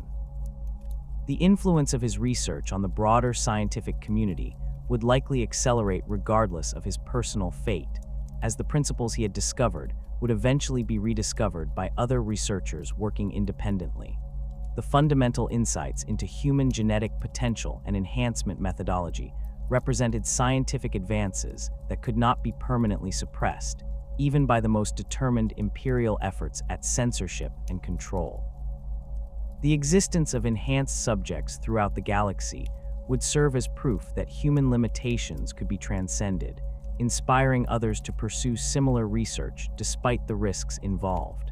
The ultimate legacy of Fabius Bile would be determined not by his individual survival, but by the success of the vision he had spent millennia developing and implementing. The New Men project represented humanity's potential for evolutionary advancement beyond the constraints imposed by natural selection, imperial dogma, or chaos corruption. Whether this vision would be realized through his direct efforts or through the work of others inspired by his example, the transformation of human potential that he had initiated would continue to influence the galaxy's development for millennia to come. The 41st millennium had witnessed the emergence of possibilities for human evolution that challenged every established assumption about the species' limitations and potential. Bile's work had demonstrated that genetic enhancement could produce stable improvements without requiring supernatural intervention or accepting corrupting influences. The choice between transcendence and stagnation would ultimately be determined by humanity's willingness to embrace scientific advancement despite the opposition of those who sought to maintain existing power structures through ignorance and superstition. In the end, Fabius Bile's greatest achievement lay not in any single creation or discovery, but in proving that human potential remained unlimited for those with the knowledge and courage to pursue it. The galaxy would continue to bear the mark of his influence long after his final death, as the seeds of transformation he had planted would grow into possibilities that even he could not have fully envisioned. The eternal experiment would continue, driven by the inexorable logic of evolution and the human desire to transcend the boundaries that others accepted as immutable truth.